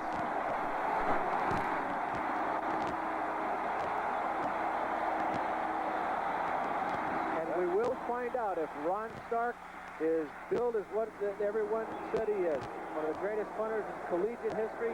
We'll find out. He's into pressure, 2 yards into his end zone, and you really shouldn't make it a nice kick down to Vigorito. He's looking down the field at a single safety. Tony Vigorito. That's a tough view for a punter. Well, let's see if the Dolphins try to apply the pressure now. Stark had a 14-yarder off the side of his foot early in this ball game. Here they come. He's in trouble. Going to run with the football. Is there room? 15, first down, out of bounds. Gutsy play by Ron Stark. Oh, I like that. I just like what we've just seen. That was not a busted play. He took one step forward to keep the Miami Dolphin defense honest, and then took off around it. As you know, he was a decathlon athlete last year, one of the top athletes in America. Watch this. Okay, everyone thinks he's going to punt. He takes the step forward, looks back, and around he goes, makes the first yard. I just really like what we're seeing, Gary, on the Baltimore Colts. We'll get another look at it now from the end zone. Boy, that's a Don Shula type call, I'd say. Look at this. But if Baltimore fans watching this certainly have to be excited. Ricky Jones, the veteran from Tuskegee, was out there with a block that certainly helped Stark in that situation. It ensured the fact that he could get around the corner and get the yardage for the first down. Pagel is doing the right thing, Gary. He's also frustrating the defensive lineman of the Dolphins. He may be able to get a quick hitter in there. You saw the stats, Pagel 8 for 13. This young man standing in there just as calmly and coolly waiting for it to quiet down. In the preseason, he had 7 touchdown passes. He didn't throw an interception. He earned the #1 starting job, and right now he's trying to rally his ball club. And I have a feeling on that punt play, at least the fake punt play, Coach was saying, milk this noise for all you can.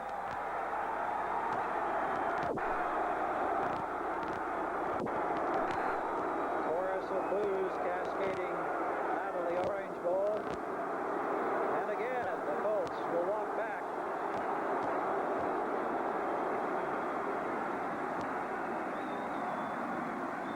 Frank Cush yelling at the officials to drop the flag, pointing to Mike Pagel to get off the line of scrimmage, bring the team back into the huddle. It never works, so as soon as they come back up to the line, Gary, there's Frank, and I think he's got every right, though I also believe he's told his quarterback, hey, play this for all we can.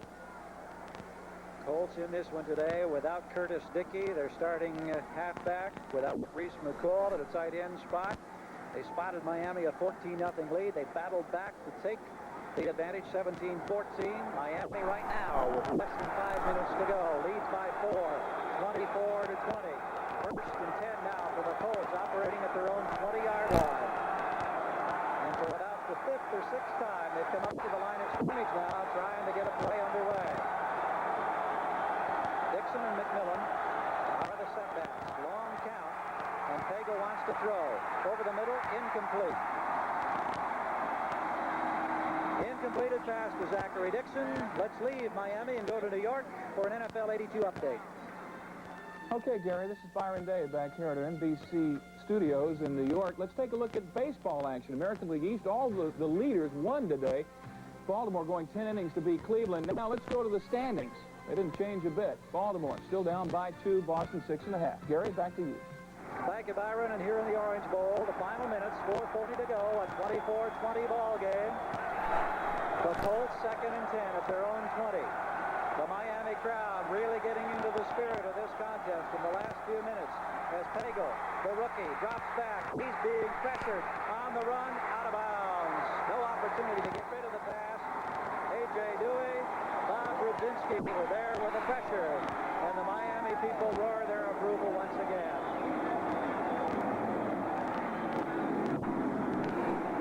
Gary, you've really got to appreciate the poise of this youngster. 4th-round draft choice out of Arizona State. He doesn't throw it away because everyone's covered.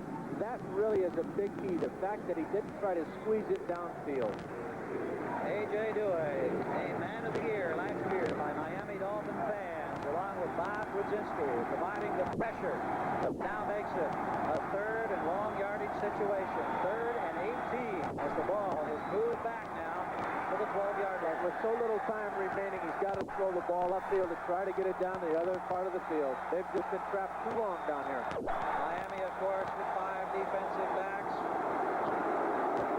trying to put as much pressure as they possibly can, aided by this constant roar from the crowd that has really slowed down the tempo of this contest in the final moments. 4 minutes, 33 seconds to go. Well, it's good to see the fans are enjoying this. We would have never expected to have this good a contest. At the same time, in the back of the fans' mind, this may be the last game for a while if a strike is called. Well, if you joined us at the end of the first quarter, it was a 14-0 ball game. It looked like Miami would totally dominate. That has not been the case. Here's the 3rd down play. The pass reception to Tim Sherwood. He's out of bounds, but he's short of the 1st down. They completed the pass. Sherwin, however, got only to the 23-yard line. The 2nd-year player from Boston College, Mike Kozlowski, there to bump him out of bounds, and the kicking team has to come back on the field. And remember now, moments ago, the kicking team was there with their backs pinned to the wall, and it was a fake start running the football. But right now, one of the Dolphins, Glenn Blackwood, is down on the turf, so there's a break in the action. 4:17 to go. Miami leads Baltimore, and we'll be right back. Glenn Blackwood being administered to along the sideline after apparently getting kicked or a blow to the head. He appears to be okay as he came off the field. Hunting situation for Baltimore at their own 23-yard line. 4th down. They need 7 to beat back Tommy Vigorito. The start stands back inside his 10. He gets the kickoff, and he nailed this one. Long spiral, Max Vigorito up to the 27-yard line. Tommy looking for a lane. He gets around the corner, out of bounds, just short of the 40-yard line. So Stark gets off a fine boot there as the Dolphins will go to work with 4:05 to go. We'll be returning to the Orange Bowl in just one moment. Back at the Orange Bowl, you see the coaching staffs up here in the upper echelons of the Orange Bowl talking on the headsets, trying to come up with a strategy that can make their club a winner. 4:05 to go. Miami in possession. They start now at their own 38-yard line after a 50-yard kick by Ron Stark. Woodley spins. Again, that inside handoff. Nathan breaking a tackle. Pops up there for about 4 yards. Initially, the man making the penetration was Hunter. Nesby Glasgow was the man who made the tackle, and the Dolphins on the ground now utilizing that clock as we move inside the 4-minute mark, and they managed to pick up a good 4-yard gain to the 42. You'd have to think that Woodley would allow his offensive line just to control the line of scrimmage, run the clock out. It's been a good game today, Gary Gerald. I did not expect it. Ronnie Lee, Bruce Hardy, 2 tight ends now in for the Dolphins. Stacking that lineup, they have a lone wide receiver, Jimmy Cephalo. Andrew Franklin, haven't seen much from him today, but he's up close to midfield, and he should have the 1st down. Franklin was the dominant force last week in the season opener. Donnell Thompson brought him down at about the 49-yard line, and it will be a 1st down. And Jim, you know, just thinking, one of those situations where earlier, before the ball game, we were talking about the strike and its threat and the possibility, its consequence. Funny how that's been lost in the last hour or so in the drama of this ball game. Still in the back of everybody's mind, though.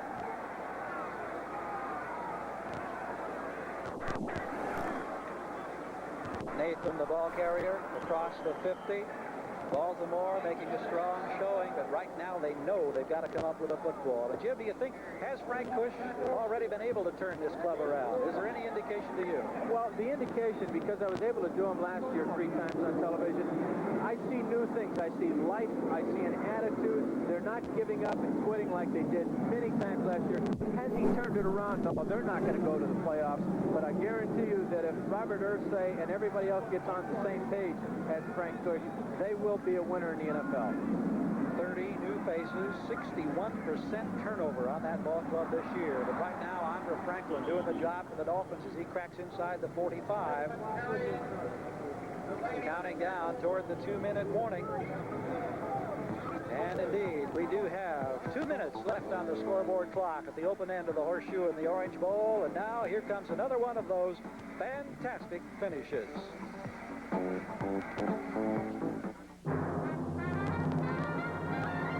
Alcoa presents Fantastic Finishes.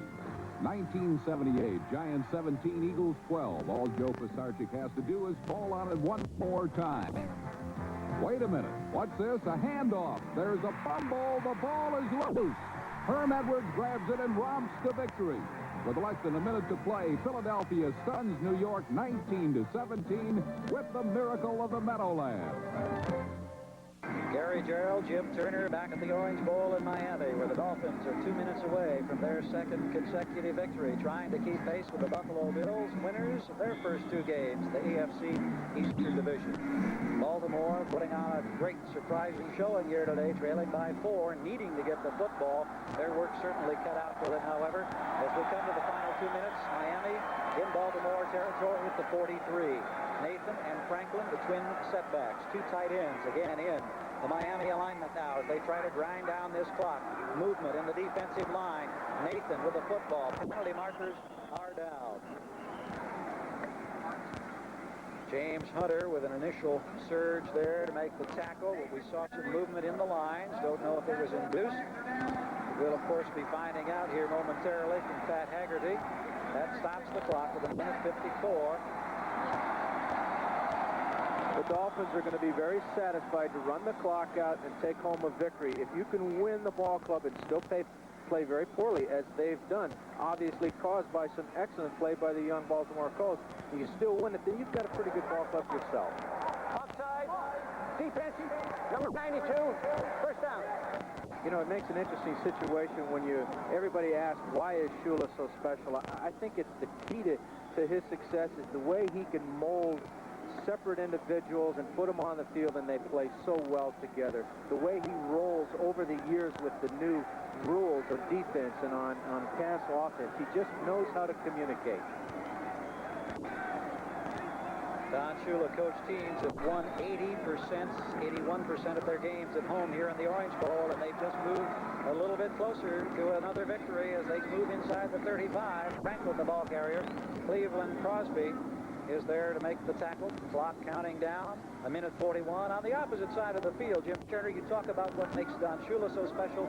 How about the immediate goals of Frank Kush in this turnaround with Baltimore? Change of attitude. The bickering last year killed them. The key players didn't want to play. I think it's just a change of attitude, and we've seen it today.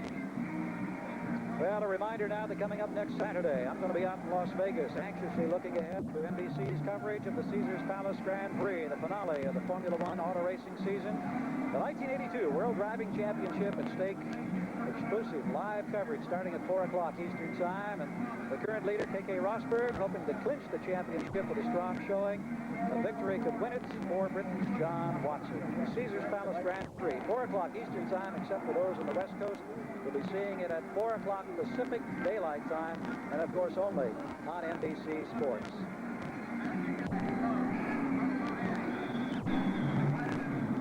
We've seen a little new life in that Baltimore defense. Let's credit Bud Carson, their new defensive coordinator. Man who's been around a long time. Bud does a good job. Don Shula's always had an outstanding staff. They breed winning here in Miami, obviously through all of Don Shula's coaching. Dolphins 2-1-1 in the preseason. They won their opener impressively against the Jets. They're in command of this one. Second down. They're at the 33-yard line in Baltimore territory with a 4-point lead. A minute and a half or so to go.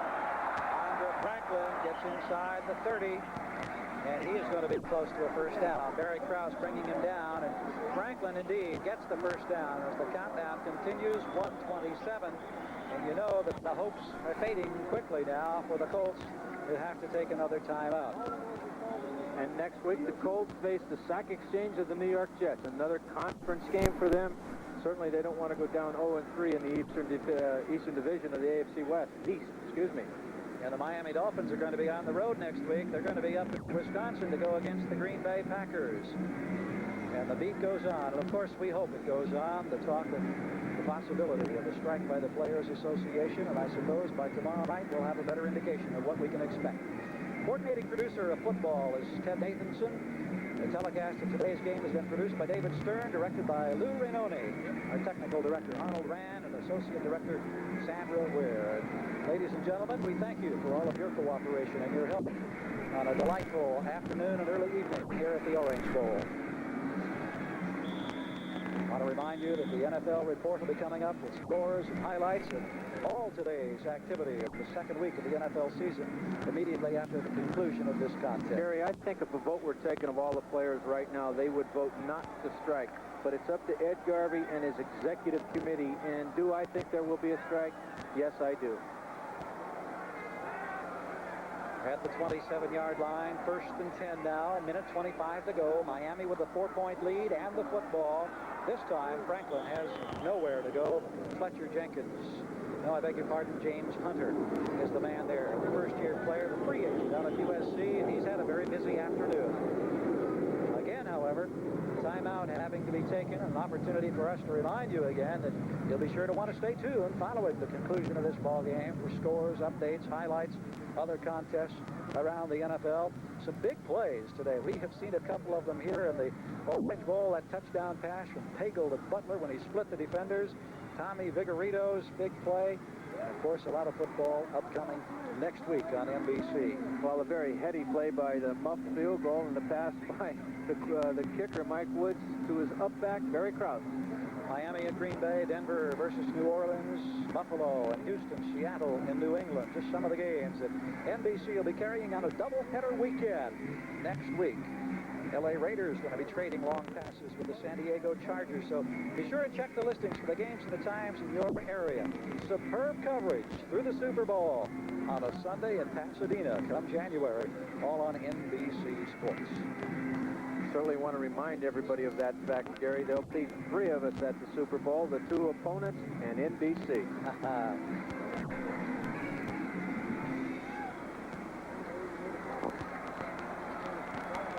Please don't strike. You see the sentiment being expressed from the upper reaches of the Orange Bowl. Minute 13 to go.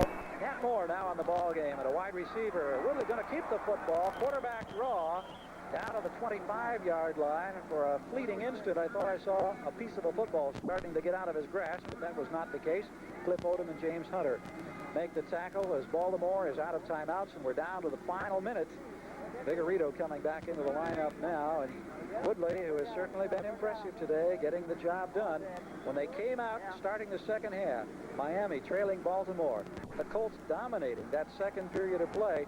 There wasn't any doubt about that march that took the Dolphins the length of the field, giving them the lead, which they have protected to this point in the contest. 25-yard line, 3rd down. Woodley's just falling on the football now as it becomes purely a matter of time, and now the Orange Bowl crowd sensing a second consecutive victory for their Dolphins, the winning record that's been so impressive here in the Orange Bowl. Miami 10-3 against Baltimore at home. They've won 81% of all the games coached by Don Shula here. And let's credit the coach right there, Frank Kush, newly into his second week in the NFL. They did a good job today. Indeed they did, but it comes up just a bit short. The final score, 24 for the Miami Dolphins, 20 for the Baltimore Colts. You see Don Shula walking back across the field. The Colts were heavy underdogs when they came south to Florida this day, but they made a very respectable showing. We're going to be hearing a lot of them in the weeks and years to come. Let's go to NFL in New York now for an update. Back at NFL 82 in New York, I'm Len Berman, and you have to give the Baltimore Colts some credit. They are 0-2, but they did put on a good show. The final there, as you saw, Miami beating Baltimore 24-20. We have lots of highlights, lots of scores, a terrific Sunday number 2 in the NFL. We'll be right back after these words from your local station. A promotion.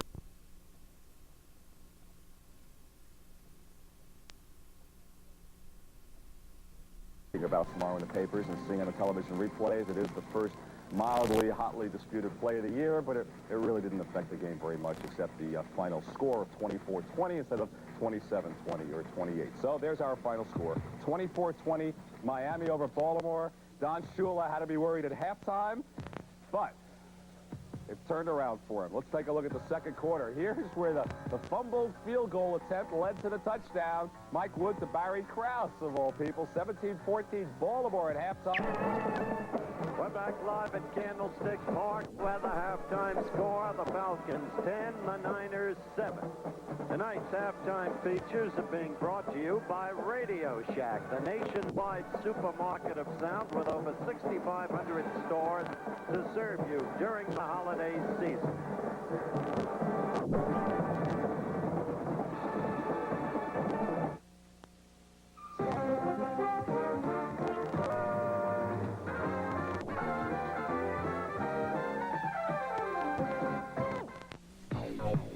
Now the halftime highlights, beginning with Pittsburgh at Cleveland. We pick up with second quarter action. Cleveland leading 3-0. First down, 10 to go on their own 31. Paul McDonald back to pass. Suddenly surrounded by 3 Steelers. Loses the football. Donnie Shell, 31, recovers it. The Steel is now ready to strike. Third down and goal to go on the 6 of the opponent. Bradshaw had a terrible day. Second week in a row, 12 out of 39. Finally hit Stallworth. Touchdown. The Steelers led it 7-3. Looking on from the sidelines, the man who through the years has carried Cleveland so effectively, Brian Sipe. Had he started, it would have been his 72nd consecutive game. But no, it was McDonald's day, because in the third quarter, watch Donnie Shell stumble. Number 31, Ozzie Newsome, went out on the 1-yard line. Johnny Davis, the ex-Tampa Bay Buck, bought in for the touchdown, and Cleveland had it. They finally won it 10-9. In Philadelphia at Veterans Stadium, the Eagles having a breeze with the Houston Oilers. First quarter, 0-0. Houston on their own 13. Manning threw, but Blackmore picked it off. Number 27 dodged 2 tacklers, went in for the score. That made it 7-0 Eagles. In the second quarter, 14-0 Eagles. Jaworski throwing deep. The rookie wide receiver, Mike Quick, number 82. Good leaping catch, touchdown, 21-0. A pitch out to Wilbert Montgomery, cutting right, away from 2 tacklers, going downfield, all alone. The man from Abilene Christian, 90 yards from scrimmage, the longest since the Juice ran 94 in 72. And so, Philadelphia poured it on. It finally moved to 35-14 Eagles with this screwy play. Casper lateraling it back to Manning. Manning running for his life. And Manning finally underhanding the ball to Mike Renfro. Watch this. They used to play this one at Erasmus Hall High School in Brooklyn. What a joke. All to no avail. Eagles 35-14. Some special Christmas gifts from Radio Shack. The Patriots against the Seahawks in the Kingdome in Seattle. 3-0 New England, second quarter. 53 seconds left in the half. Steve Grogan passing downfield to Morris Bradshaw. Pulls it in.